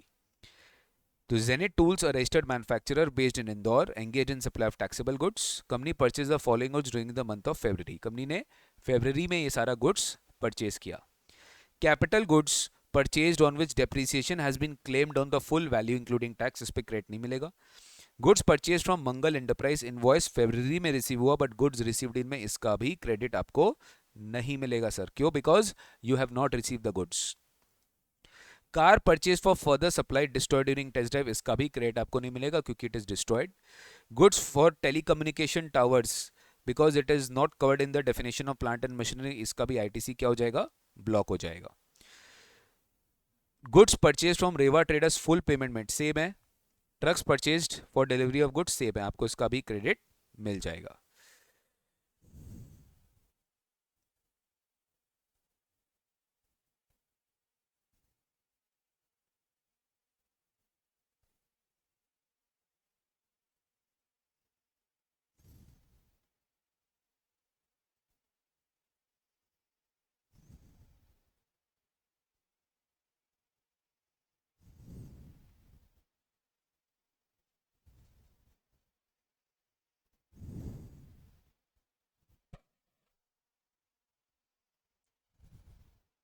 आइए टीडीएस टीसीएस में आते हैं।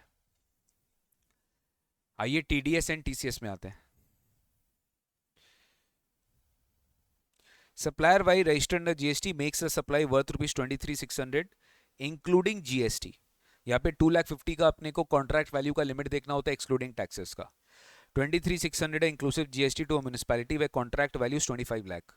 Rate of GST 18%, both the supply and deductor located in the same state, तो TDS जो लगेगा वो CGST SGST के हिसाब से लगेगा। Whether TDS is to be deducted by the municipality, yes, as per section 51 the recipient is a municipality which is a government department or a local authority, and hence it is required to deduct TDS because the contract value exceeds 2.5 lakh. In this case contract value is 25 lakh, recipient is municipality, TDS must be deducted। किस rate पे? 25 लाख के ऊपर जो है उसे 1% CGST और 1% SGST, ये contract value है। बट अल्टीमेटली पेमेंट कितना किया है? 23,600 का सप्लाई किया, तो आपको पहले इसको एक्सक्लूडिंग टैक्स निकालना पड़ेगा। तो 23,600 डिवाइड बाई 118 इंटू 100, 20,000 का ये टोटल वैल्यू है। तो 20,000 पे आपको जो है 11% निकालना पड़ेगा टीडीएस सीजीएसटी का और टीडीएस एसजीएसटी का। टोटल टीडीएस आपका 400 आता है। यहाँ पर क्या है?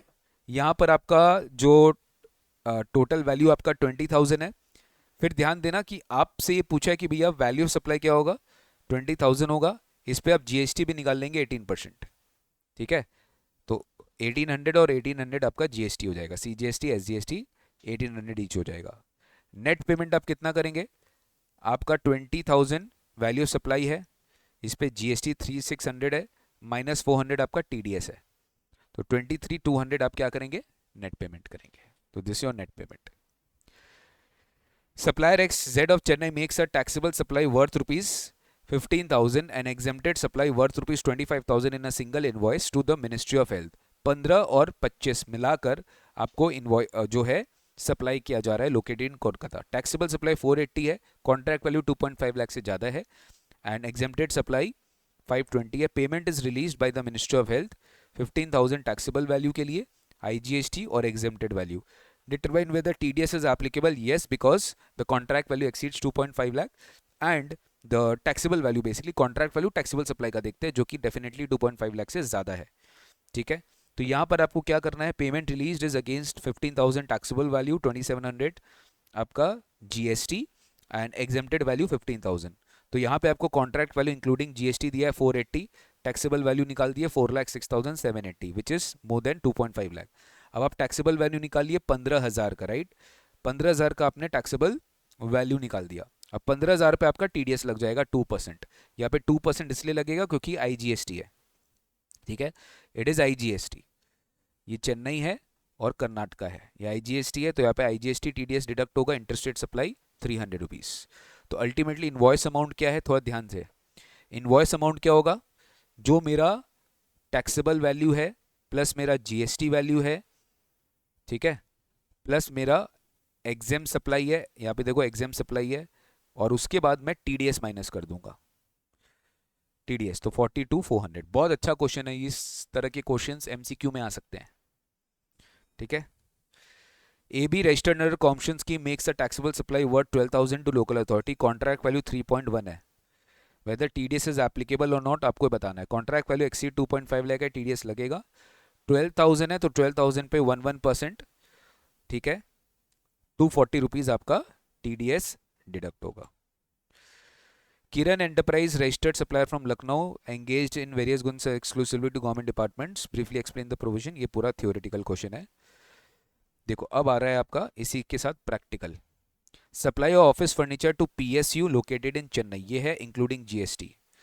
278 है, इस पे 12% मानेंगे, डिवाइड बाई 112 इंटू 100, तो ये आता है आपका 248 214. This is less than 2.5 lakh, तो इस पे TDS डिडक्ट नहीं होगा सर, TDS डिडक्ट नहीं होगा, okay, because TDS is only deductible when the value of the contract is exceeding 2.5 lakh excluding GST. In this case, the contract value is not excluding, the contract value is below 2.5 lakh, so TDS is not going to be deducted. इसमें TDS deduct नहीं होगा. तो पहला case में क्या है, TDS is not applicable. दूसरा देखो, supply of air purifiers to the income tax department located in Delhi. Second में आते हैं supply of air purifiers to the income tax department located in Delhi. Contract value है 2,60,000 एक्सक्लूडिंग GST है भाई, ये excluding GST है. तो अगर ये एक्सक्लूडिंग GST है तब तो भैया आपको तो वही चेक करना होता है, वो टैक्सेबल वैल्यू 2.5 लाख से कम है, आई मीन 2.5 लाख से ज़्यादा है, तो क्या आप इसमें GST, इसमें TDS डिडक्ट होगा, बिल्कुल डिडक्ट होगा. तो 2.6 लाख है, तो 2.6 लाख के हिसाब से जो है आपको IGST 12% लगाना पड़ेगा. यहाँ पे IGST 12% लग जाएगा 2%, तो 2,60,000 का 12% हो गया 31,200, ठीक है. इसमें 2% TDS लगेगा, ये सॉरी 12% GST है, 2,60,000 का 2% हो गया, 2,60,000 का 2% हो गया, विच इज 5,200. और यहाँ पर आपका 248,214 का 248,214 जो है, ये तो 2.5 लाख से कम है, तो इस पर TDS डिडक्ट ही नहीं होगा. Done guys. इसमें थोड़ा सा ना आपको ये भी चेक करना पड़ेगा कि लॉस पॉस क्या है, कि किरण एंटरप्राइज लखनऊ में है और इनकम टैक्स डिपार्टमेंट दिल्ली में, तो यहाँ पे TDS भी IGST वाला ही लगेगा, ठीक है. थर्ड वाला केस देखो, supplier water cooler renting service to the municipal corporation of Lucknow. Supplier of water cooler renting service to the municipal corporation of Lucknow, ठीक है, म्यूनिसिपल कॉर्पोरेशन ऑफ लखनऊ. तो ये कॉन्ट्रैक्ट वैल्यू कितना है, 3.8 लाख है, इसमें GST इंक्लूडेड है भाई, तो 3.8 लाख है, डिवाइड बाई 112 इंटू 100 कर देंगे, तो 339,286, 339,286, 339,286. तो 339,286 अपना क्या हो जाएगा, टैक्सेबल वैल्यू हो जाएगा. इसका आपको 2% लेना है, 1% CGST, 1% SGST, ठीक है.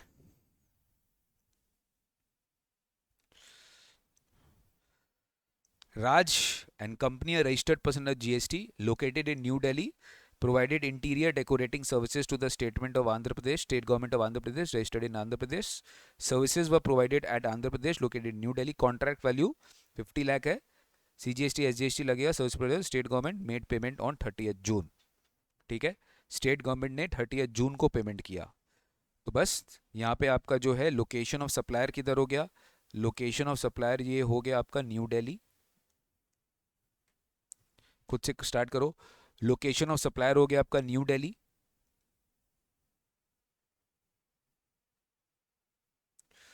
Place of supply interior decorator services है to state government of Andhra Pradesh. Services were provide Andhra Pradesh. Andhra Pradesh आपका प्लेस ऑफ सप्लाई है, ठीक है. और जो रेसिपिएंट का लोकेशन है, जो रेसिपिएंट का लोकेशन है,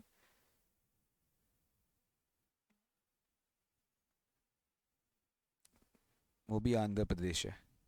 ठीक है, तो ये हो गया आपका आईजीएसटी, इंटर स्टेट सप्लाई, और लोकेशन और रेसिपिएंट क्या है, आंध्र प्रदेश है।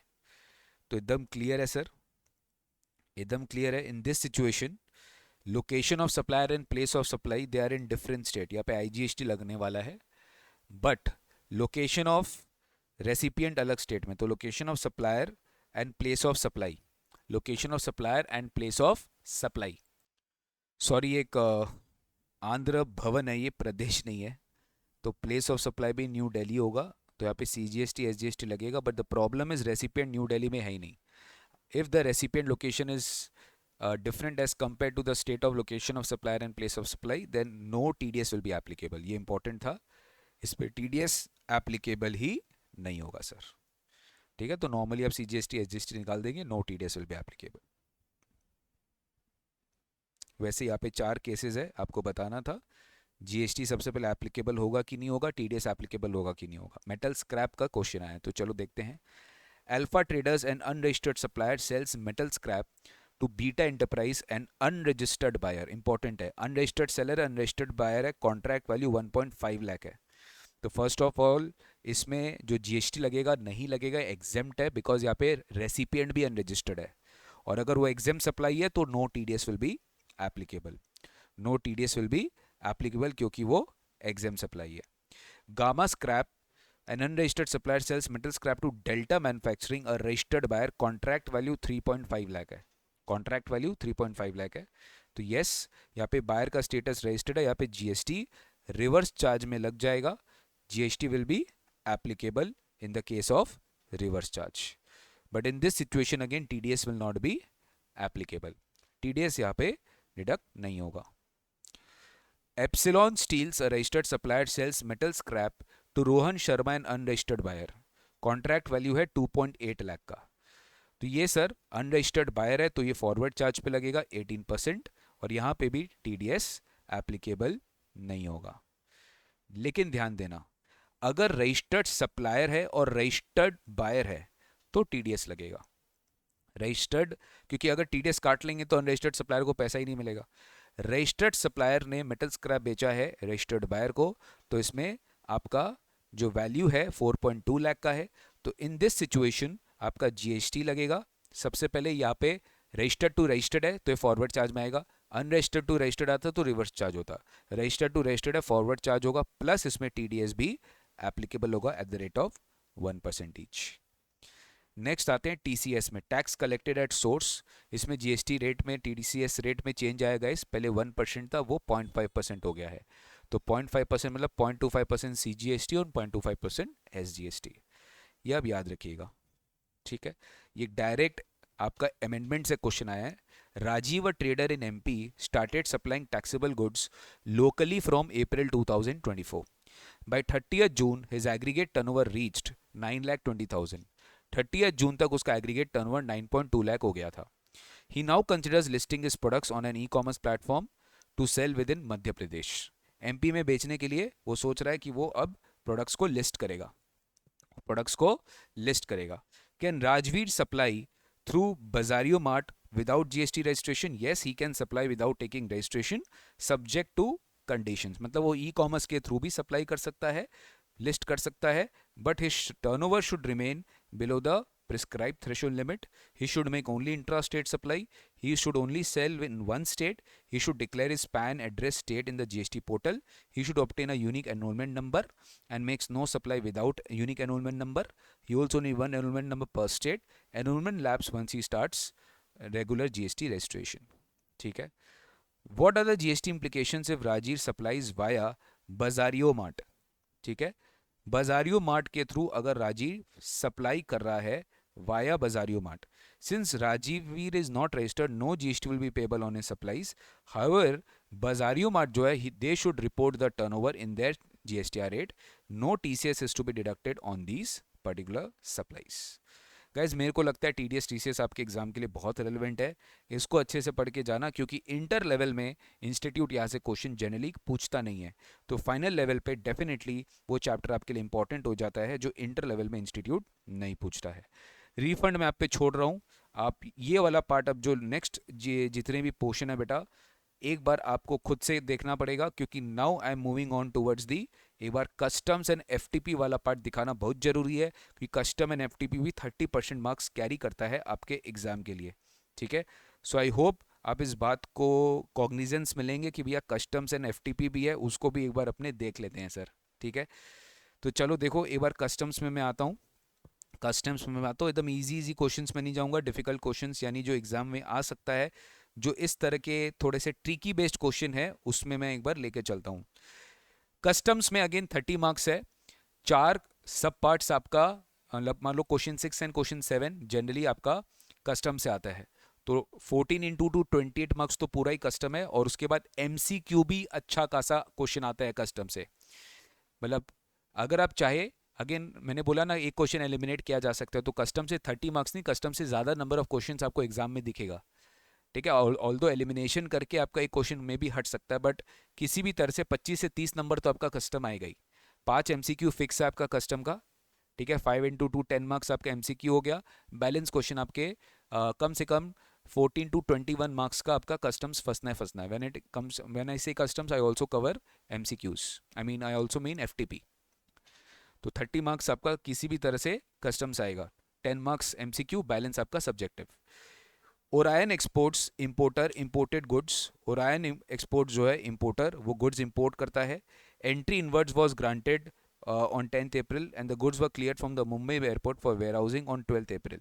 बिल ऑफ एंट्री प्रेजेंट हो गया 5th April. Bill of entry date बहुत इंपॉर्टेंट होता है, उसी डेट का एक्सचेंज रेट लेते हैं, तो 5th अप्रैल का आपको एक्सचेंज रेट लेना पड़ेगा, जो कि CBIC ने अनाउंस किया है। एसेसिबल वैल्यू दे दिया, no additional duty, goods were warehoused at Mumbai and cleared from the warehouse on 15th June.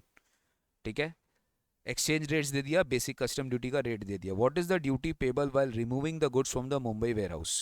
ठीक है, तो यहाँ पे आपको जो रेट लगेगा वो जिस दिन आपने गुड्स रिमूव किया उस दिन का रेट लगेगा, but exchange rate is the date of filing bill of entry. एकदम क्लियर है, तो 15,000 को इंटू 74 कर देंगे, इंटू 12% कर देंगे, इंटू 12% कर देंगे, इस पे SWS लगा के फाइनल आंसर आ जाएगा, एकदम क्लियर है। Zenith exports exported the goods by air, FOB price दे दिया है 120 का, इसमें शिपिंग बिल का आपको देखना पड़ता है CBIC का रेट, और लेट एक्सपोर्ट ऑर्डर का देखना पड़ता है आपको एक्सचेंज रेट। ठीक है, तो यहाँ पे क्या करना है, 1,20,000 का 74 से मल्टीप्लाई करना है। ठीक है, और लेट एक्सपोर्ट ऑर्डर जो है उस दिन का GST रेट लेना है, दैट इज 12%, तो 88,80,000 का 12% हो गया 10,65,600, ये हो गया आपका export duty. Orion machines imported machine USD 19,500 from Alphatech corporation Germany through vessel, assessable value पूछा है, ये सारे डिटेल्स आपको दे दिए गए हैं। तो चलो अब मशीन कॉस्ट है आपका कितना, $19,500, फिर सारे डॉलर्स ही है। Transport charges from factory of Alter to port for shipment, ये ऐड हो जाएगा। Freight charges from Germany to India भी ऐड हो जाएगा। ठीक है, handling charges for loading the machine on the ship add हो जाएगा, बाइंग कमीशन ऐड नहीं होगा। ठीक है, और इसके बाद इंश्योरेंस क्योंकि नहीं दिया है, आपको सारा कुछ ऐड करना होगा, 19,500 950 120 इंश्योरेंस नहीं दिया है, तो इंश्योरेंस अब इसमें थोड़ा ध्यान रखिएगा, रूल 10(1) एंड 10(2), रूल 10(2) में आपका फ्रेट और इंश्योरेंस ऐड होता है, रूल 10(1) में बाकी सारे एडजस्टमेंट्स होते हैं। तो ये जो फ्रेट का 20% निकालते हैं, इंश्योरेंस 1.125% निकालते हैं, ये सब कुछ ऐड होने के बाद जो वैल्यू बचता है उस पर निकालते हैं। तो जो इंश्योरेंस आप निकालेंगे ना, आप इसमें फ्रेट ऐड मत कर दीजिएगा, फ्रेट के पहले जो अमाउंट आएगा, जैसे कि इसमें क्या है 19,500 आएगा, ठीक है, इसमें 950 आएगा, इसमें 120 आएगा, ये तीन चार्ज ऐड करने के बाद 2570 आएगा, इस पर आप इंश्योरेंस ऐड करेंगे और फ्रेट ऐड करेंगे, आपका फाइनली CIF वैल्यू आ जाएगा। ये जो CIF वैल्यू आएगा आप इसको एक्सचेंज रेट से मल्टीप्लाई करेंगे, एक्सचेंज रेट कितना है 62, तो 62 से मल्टीप्लाई करने के बाद आपको CIF वैल्यू मिल जाएगा। सिमिलरली देखो वैल्यूशन, वैल्यूशन से एक क्वेश्चन पक्का है, तय है, एकदम रेडी है, वैल्यूशन से क्वेश्चन आपके एग्जाम में डेफिनेटली आएगा guys. Novatek imported specialize equipment from South Korea, FOB cost आपको कोरियन करेंसी का वॉन दे दिया 2,50,000 वॉन। ठीक है, FOB कॉस्ट दे दिया आपको इसका फ्रेट दे दिया, इंश्योरेंस दे दिया, तो इसको लास्ट में देखेंगे। इंश्योरेंस रुपीज़ में दिया तो डेफिनेटली आपको फ्रेट तक जो है वो वॉन में निकालना है, उसके बाद रुपया में उसको कन्वर्ट करके फिर आपको मल्टीप्लाई करना है। डिज़ाइनिंग चार्जेस 10(1) में आ जाएगा। डिज़ाइनिंग चार्जेस जो है वो आपका 10(1) में आ जाएगा। Paid to consultancy firm in South Korea. Developmental activities in India, मानेंगे सर ये पोस्ट इंपोर्टेशन एक्टिविटी है। रोड ट्रांसपोर्टेशन कॉस्ट ऐड नहीं होगा। सीबीएसई का एक्सचेंज रेट ले लेंगे, इंटरबैंक रेट रेलिवेंट नहीं है, ये रेट रेलिवेंट नहीं है। Commission payable to Indian agent, ये आपको 10(1) का एडजस्टमेंट लेना पड़ेगा। तो स्टार्ट करा आपने 2,50,000 वॉन आपको दिया है। डिज़ाइनिंग चार्जेस आपने 40,000 वॉन यहाँ पे ऐड कर दिया। अब इसमें देखना 6% of F O B value, तो एफ ओ बी वैल्यू कितना है 2,50,000, तो 2,50,000 सबसे पहले ये बोला आईएनआर पे, तो 2,50,000 जो है ये आईएनआर पे आपको लेना पड़ेगा। तो इसका आपका रुपी रेट कौन सा ले रहे हैं आप ले रहे हैं सर 0.352, तो इसको आप रुपया में कन्वर्ट करके 6% निकाल दिए, तो ये आपका रुपीज़ में आ रहा है 88,000 इंटू 6%। फिर आप डिवाइड वापस बैक करके वॉन में निकाल दिए, तो डिवाइड बाई 0.5320। अच्छा क्वेश्चन था ये। आपको आईएनआर में बोला है तो अब आईएनआर में 6% निकाले। आपको वापस से फॉरेन करेंसी में निकाल के देना है, तो इसको वापस से फॉरेन करेंसी में डिवाइड करके आप 15,000 वॉन ऐड कर दिए, तो टोटल आपका जो F O B value as per customs है वो 3,05,000 है। अब इस F O B value as per customs 3,05,000 को आप मल्टीप्लाई करेंगे इंटू 0.352, ये आपका एफ ओ बी वैल्यू आ जाएगा। इस पर आप 20% ऐड कर देंगे, इसमें आप 20% ऐड कर देंगे। फ्रेट जो है आप 20% ऐड कर देंगे, ठीक है। या फ्रेट आपको दिया हुआ है तो फ्रेट ही लेंगे 25,000 इंटू मल्टीप्लाई करके, और इस पे इंश्योरेंस। अच्छा क्वेश्चन था ये भी, इंश्योरेंस, ठीक है। एयर फ्रेट जा दिया है, 20% का लिमिट है। Arya tech Ahmedabad imported a large machine from Germany by air freight. Machinery Kolkata आ गया, tranship to Ahmedabad. Contracted CIF price is $22,000, scheduled for delivery in March. Request of Arya, supply agreed to deliver the machine earlier in February, for which an additional $2,500 was charged over and above the contracted CIF price. Definitely ये जो contracted CIF price है ये आपके value में include होना चाहिए। Air freight दिया maximum 20%, insurance charge paid है, inspection charges paid by the supplier, same was either mentioned in terms of the contract neither nor required for making the goods ready for shipment. Transport charges from Kolkata port to Ahmedabad port, यानी ये दूसरे port में आपका charges में transship हुआ है। Rate of exchange है, आपको एसेसिबल वैल्यू निकालना पड़ेगा सर। तो सबसे पहले तो अपने को क्या करना था, CIF प्राइस, ठीक है। ट्रीटमेंट क्या है सर, ठीक है, ट्रीटमेंट क्या है, सबसे पहले जो 22,000 कॉन्ट्रैक्टेड प्राइस है, but additional will be charge for early delivery, ये डन है। कॉन्ट्रैक्टेड CIF प्राइस 22,000 था, इसमें आप 2,500 ऐड करके FOB प्राइस कितना निकाल लिए 24,500। एडिशनल कॉस्ट का क्या करना है, एयर फ्रेट 5,500, अब इसका 20% निकाल देंगे 24,500, इसको रेस्ट्रिक्ट करना पड़ेगा आपको, इसको अब रेस्ट्रिक्ट करेंगे 4,900 में। इंश्योरेंस चार्ज ऑलरेडी दिया हुआ, इसको इंक्लूड कर देंगे। Inspection charges by the supplier, the same was neither mentioned in the contract nor required for making the goods ready for the shipment, तो because it is not related to shipment readiness तो ये exclude हो जाएगा। Transport from Kolkata to Ahmedabad, ये भी एक तरह का पोस्ट इंपोर्टेशन कॉस्ट है, इसमें आपका कस्टम ड्यूटी नहीं लगेगा सर, तो ये भी एक्सक्लूड हो जाएगा। डैट इज़ वाई अपने इसमें 24,500 में ऐड क्या कर दिए, 4,900 ऐड कर दिए और 1,300 ऐड कर दिए, अपना टोटल CIF वैल्यू आता है कितना 30,700। अब ये जो 30,700 है आप इसको एक्सचेंज रेट से मल्टीप्लाई कर देंगे 84 में, आपका टोटल एसेसिबल वैल्यू आ जाएगा 25,78,000, ठीक है। अब यहाँ पे आ जाता है आपका custom valuation rules. Mister Aravindan imported certain goods from his cousin mister Kartik residing in Australia, and the transaction value has been rejected under custom valuation rules due to their related party status. Rule 4 and 5 are found to be inapplicable as no identical goods were there, but cost related data है तो आपको computed value method निकालना पड़ेगा। Computed value method यानी all the cost incurred by the exporter has been given to you. Kartik ने जो export किया उसका सारा डिटेल्स आपको दिया है। Custom authorities opine that since the value can not be determined under Rule 7 at 4 lakh, since the value under Rule 7 can be determined at 4 lakh, Rule 8 need not be applied. Is the request of Arvindan legally acceptable? If yes, compute the assessable value. ठीक है, first of all अपने एक बार इसका जो valuation है वो निकाल लेते हैं। आपको फैक्ट्री कॉस्ट और एफओबी बिफोर प्रॉफिट, ठीक है। तो फैक्ट्री कॉस्ट क्या है आपका?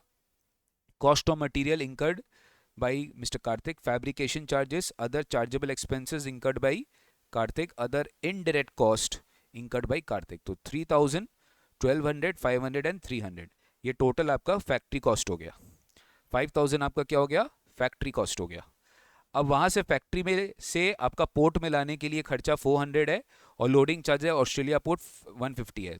तो ये आपका हो गया local charges at Australia port. तो ये हो गया मिलाकर 5550, ठीक है। ये हो गया ऑस्ट्रेलियन डॉलर, ये हो गया आपका ऑस्ट्रेलियन डॉलर, मतलब जो वहाँ के प्राइसेस के हिसाब से है। नॉर्मल नेट प्रॉफिट मार्जिन है कार्तिक का इतना, एयर फ्रेट इतना दिया, इंश्योरेंस इतना दिया है। तो आपको 5550 मिल गया आपका एफओबी बिफोर प्रॉफिट, और उसमें डेफिनेटली जो है आपका प्रॉफिट परसेंटेज क्या दिया है? Normal net profit margin is 20%। Normal net profit margin is 20%, exchange rate 58 का दिया है, ठीक है। तो let's assume FOB price to be X, that is sale price. इस पे आप add normal net, normal profit margin जो है वो 18% आपको दिया है, ओके। नॉर्मल प्रॉफिट मार्जिन आपका 18% है। उसके बाद जो है आप ये 20% कर दीजिएगा।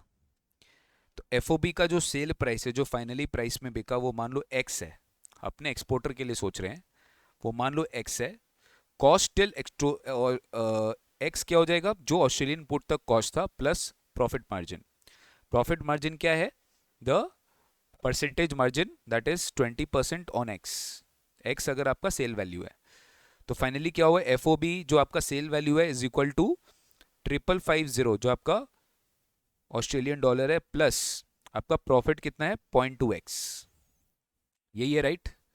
तो x माइनस 0.2x हो गया आपका 0.8x, ये हो गया आपका 5550 AUD। तो x कितना आ जाएगा? सेल प्राइस 6937.5, ये आपका सेल प्राइस होगा सर, ठीक है। ये आपका 6937.5 इज योर सेल प्राइस। अब ये जो है सेल प्राइस आ गया, तो आप प्रॉफिट निकाल लिए 1387। ये आपका प्रॉफिट अगर 20% ऑन सेल है तो 25% ऑन कॉस्ट होगा, 25% ऑन कॉस्ट होगा। कॉस्ट अपने को दिया है 5550, इसका 25% निकालेंगे तो 1387, तो 6937, वही सेम चीज आपका सेल वैल्यू आ गया एफओबी आफ्टर प्रॉफिट। तो एफओबी आफ्टर प्रॉफिट कितना है? 6937। अब आप इसमें क्या करेंगे? क्योंकि ये एयर फ्रेट है, एयर फ्रेट कितना दिया हुआ है क्वेश्चन में? 1800। आपका 20% से ज्यादा नहीं हो सकता, आप 20% निकालेंगे तो 1387.5 आएगा, ठीक है। 1387.5 आपका ये आ गया air freight restricted to this. Insurance कितना दिया हुआ है क्वेश्चन में? इंश्योरेंस दिया हुआ है 70 rupees, I mean 70 what ever AUD, तो आपने 70 ऐड कर दिया। फाइनली आपका CIF आ गया 8395, और इसको फिर आप एक्सचेंज रेट से मल्टीप्लाई कर देंगे 58 से, इंटू 58 करके आपका आंसर आ जाएगा 4,86,910। Done guys? यस भाई, इतना क्वेश्चन है ना, इतना क्वेश्चन है, मतलब तुम अगर खाली क्वेश्चन ही कर लोगे तो मेरे को लगता है तुम्हारा बेड़ा पार हो जाएगा, ट्रस्ट में, इतने क्वेश्चन है। तो मेरा तो ये सजेशन रहेगा, वर्कबुक पे ज़्यादा फोकस करके फटाफट फटाफट सारा क्वेश्चंस देखिए, बहुत सारे रिवीजन अपने आप हो जाएंगे आपके। Calculate the accessible value of the customs act, appropriate working note, Janet tools related to import of goods by Zenit Tools Limited from Germany in the month of January, from Germany in the month of January, ठीक है। तो इसमें एकदम clear है कि आपको क्या क्या ऐड करना है। Cost of machine 9500 pound, freight from one port to export to import of import, ये भी ऐड हो जाएगा। Cost of packing paid to seller but it is not a condition of the sale and it is included in this cost of machine, important है। तो ये वाला जो cost of machine है आपने ऑलरेडी ऊपर में इंक्लूड करके रखा है, and it is not as a condition of sale. तो अगर ये कंडीशन ऑफ सेल नहीं है तो डेफिनेटली ये आपका packing charges, even if it is not condition of sale, it will be included as your part of the assessable value, ठीक है। ये आपका assessable value का पार्ट होगा even if it is not included in sale। तो आप 9500 जो है यहाँ पर इंक्लूड कर दिए। Freight from port of export two port of import, ये 2100 जो है ये आपका यहाँ पर ऐड हो जाएगा। एज इट इज़ आप इसको क्या करेंगे? 2100 यहाँ पर आपका फ्रेट बाई सी जो है वो ऐड हो जाएगा, ठीक है, इट विल बी एडेड। ठीक है, आप कर लीजिएगा गाइस, शिप डेमरेज चार्जेस भी ऐड कर देंगे। ये सब क्वेश्चन जो है ना, ये बहुत ज़्यादा डिफिकल्ट नहीं है, आप आराम से इसको घर पे ट्राई कर सकते हो, इसमें ज़्यादा डिफिकल्टी आपको नहीं आने वाला है, ट्रस्ट में। ठीक है, ये सारे क्वेश्चंस आपका बहुत सारे जो है ये आपको आसानी से जो है आप आसानी से जो है ये सारे क्वेश्चंस कर पाओगे।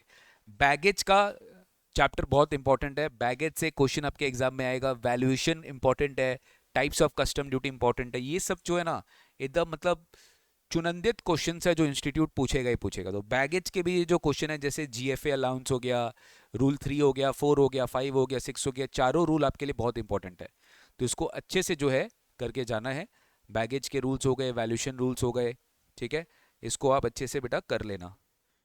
ठीक है, वेयर हाउसिंग आप एक बार बस उसका कस्टम ड्यूटी का जो कैलकुलेशन होता है इंटरेस्ट का in case of warehousing, वो मैंने देख लेना, वेयर हाउसिंग पीरियड देख लेना, 90 डेज वाला जो वेयर हाउसिंग पीरियड है, ठीक है। और वेयर हाउस के केस में जीएसटी का आई मीन ड्यूटी का लाइबिलिटी कैसे निकाला जाता है वो देख लेना, ठीक है। वेयर हाउसिंग के केस में वेयर हाउसिंग बॉन्ड होता है, ज़्यादा नहीं है। ड्यूटी ड्रॉबैक बहुत इंपॉर्टेंट है, सेक्शन 74 सेक्शन 75। एक तो ड्यूटी ड्रॉबैक कब नहीं मिलता है, सेक्शन 76 सेक्शन 74 में आपका रेट होता है, और 74 में आपका ड्यूटी ड्रॉबैक है। बेसिकली 74 में आपका ड्यूटी ड्रॉबैक है, तो वो आपको अच्छे से पढ़ के जाना पड़ेगा कि कब मुझे ड्यूटी ड्रॉबैक मिलता है, कब मुझे ड्यूटी ड्रॉबैक नहीं मिलता है।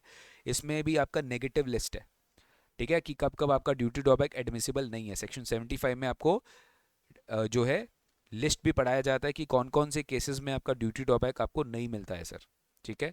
तो रेट आपको अच्छे से पता होना चाहिए गाइज। मैं चाहता हूं कि एक बार खुद से आप सेल्फ स्टडी करेंगे ना वर्कबुक, आपको बहुत अच्छे से समझ में आ जाएगा। मैं खाली आपको एक तरीके से गाइडेंस देने वाला हूं या गाइडेंस दे रहा हूं कि हाँ भाई तुमको ये चैप्टर्स देखने, ये चैप्टर्स नहीं भी देखोगे तो चलेगा, ठीक है। कस्टम लॉ का रिफंड तुम छोड़ सकते हो, ज़्यादा रेलिवेंट नहीं है, इसमें से एमसीक्यू आएगा खाली डेज का, वो देख लेना। अब देखो तुम FTP, foreign trade policy. Foreign trade policy में क्या है, आपको बेसिकली ये मिनिमम वैल्यू एडिशन वाला पार्ट ये सब याद रखना पड़ेगा कि इसमें 15% है। जैसे एडवांस ऑथराइजेशन में आपको मिनिमम 15% वैल्यू एडिशन के हिसाब से क्वेश्चन करना पड़ता है, ठीक है। वैसे ईपीसीजी स्कीम है, 6 times of the duty saved specific export obligation होता है, ठीक है। वैसे 20% किसके लिए होता है, डीएफआईए स्कीम के लिए होता है। एकदम छोटे छोटे क्वेश्चन है देखो फॉरेन ट्रेड पॉलिसी से, मतलब तुम मिस नहीं कर सकते हो ये सब क्वेश्चंस, ज़्यादा नहीं है, 7-8-10 पेज का है, तुम मिस नहीं कर सकते हो ये सब क्वेश्चंस, ये आपको करना पड़ेगा। शॉर्ट में गाइज मैं आपको बता देता हूँ, देखिए ज़्यादा टाइम मैं लूँगा नहीं क्योंकि कराने को तो मैं पूरा करा दूँ, बट ये फ़ायदेमंद आप लोग के लिए होगा नहीं, ठीक है। आपको मैंने स्कोप ऑफ सप्लाई करा दिया, आरसीएम करा दिया, एग्जामिशन करा दिया, टाइम ऑफ सप्लाई करा दिया, प्लेस करा दिया, वैल्यूएशन करा दिया, आईटी से सेलेक्टेड क्वेश्चंस कराया, ठीक है, मानता हूँ टीडीएस टी से अच्छे खासा कराया मैंने। बाकी ये सारा मैं आपसे रिक्वेस्ट करता हूँ कि भाई खुद से करना ये 3-4 चैप्टर, ठीक है। इसमें वैल्यूएशन अंडर वाला कस्टम्स मैंने आपको कराया, बाकी मैं आपसे रिक्वेस्ट करता हूँ कि आप ये खुद से कर लेना ये सब चैप्टर्स। देखो अगर मैं पूरा चैप्टर कराने जाऊँगा, मैं करा तो दूंगा बट आपका टाइम वेस्ट होगा। आपका एग्जाम कल ही है आईडीटी का, या जब भी आप ये वीडियो देख रहे हो, मेरा सजेशन रहेगा कि ज़्यादा टाइम वर्कबुक को देना। ऐसे वर्कबुक में क्वेश्चन देगा आंसर देगा, वर्कबुक में क्वेश्चन देगा आंसर देगा, आपको लिखित प्रैक्टिस नहीं करना है। आप देखना एग्जाम वाले दिन में आपका बहुत सारे क्वेश्चंस वर्कबुक से फंसने वाला है, और आप मेरे को थैंक यू बोलेंगे इस वीडियो में कमेंट बॉक्स में दे के आफ्टर गिविंग द एग्जाम कि सर हाँ वर्कबुक से मेरा क्वेश्चन फंसा, ठीक है। तो बस दैट्स इट गाइस, अच्छे से ब्रेवली जाए एग्जाम हॉल में, एमसीक्यूज पे फोकस रखना, 30 मार्क्स में कम से कम 26 ट्राई करना, 26-28 ट्राई करना एमसीक्यू में लाने का, बाकी सब्जेक्टिव क्वेश्चंस हो जाएगा। और अगर ऐसा होता है कि 10-15 मार्क्स का छूट भी जाता है तो पैनिक मत करना। अगर आप 85 अटेम्प्ट करके आते हो सॉलिड वाला, 15 नंबर छोड़ भी देते हो, मेरे को कोई प्रॉब्लम नहीं है, क्योंकि उस 85 को आप इस तरीके से अटेम्प्ट करोगे कि उसमें चांसेस कम है आपका मार्क्स कटने का। तो अगर आप 65-70 टच कर लेते हो ना आईडीटी में, it is a very good marks. Professional में इससे ज़्यादा का दरकार भी नहीं है। आईडीटी में फाइनल लेवल पे अगर आप 70 मार्क्स तक भी टच कर लेते हो, बहुत अच्छा मार्क्स है आपका, कोई दिक्कत नहीं है, ठीक है। ऑल दी बेस्ट यार, इससे ज़्यादा करा तो दूँ बट यार टाइम का शॉर्टेज है, लिमिटेशन है, एंड मैं नहीं चाहता कि आपको अननेसेसरली बॉदर करूं। आप एक बार एग्जाम में खुद सेल्फ स्टडी करना। बाकी अगर आपको किसी भी क्वेश्चन में कोई भी प्रॉब्लम आए तो ये मेरा व्हाट्सएप नंबर है, ठीक है, मैं आपको अपना व्हाट्सएप नंबर दे रहा हूँ और डिस्क्रिप्शन बॉक्स में चल भी रहा है, 9007922093। तुरंत मेरे से पूछ लेना, I will be there to help you. तुरंत मेरे से पूछ लेना, कोई भी किसी भी क्वेश्चन में डाउट है, 9007922093, जो भी क्वेरी आप मेरे से पूछ सकते हो, मैं आपको उसका रिप्लाई दे दूंगा। Thank you so much, take care, God bless you, see you very soon in the next session, bye bye. Next session मतलब आफ्टर एग्जाम मैं आपको एक शॉर्ट पेपर रिव्यू बना के दे दूंगा। दैट इज, एक आप लोग में से कोई एक स्टूडेंट जो है टेलीग्राम ग्रुप में मेरे को खाली पेपर को प्रॉपर स्कैन करके भेज देना, या मेरे को पर्सनली टेलीग्राम ग्रुप में, निकुंज गोइंका ग्रुप में, या फिर आप मेरे व्हाट्सएप ग्रुप में, या कहीं किसी भी मोड ऑफ कम्युनिकेशन से मेरे को भेज देना। मैं पेपर रिव्यू करके आप लोग के लिए कम से कम एमसीक्यू वाला पार्ट डाल दूंगा, सो दैट आप बाकी का पेपर अच्छे से कंटिन्यू कर सको, आपको एक मेंटल सेटिस्फैक्शन मिल सके। ठीक है guys, bye bye, take care, God bless you, see you very soon in the next session, that is tomorrow after exams. Bye bye, all the best, take care.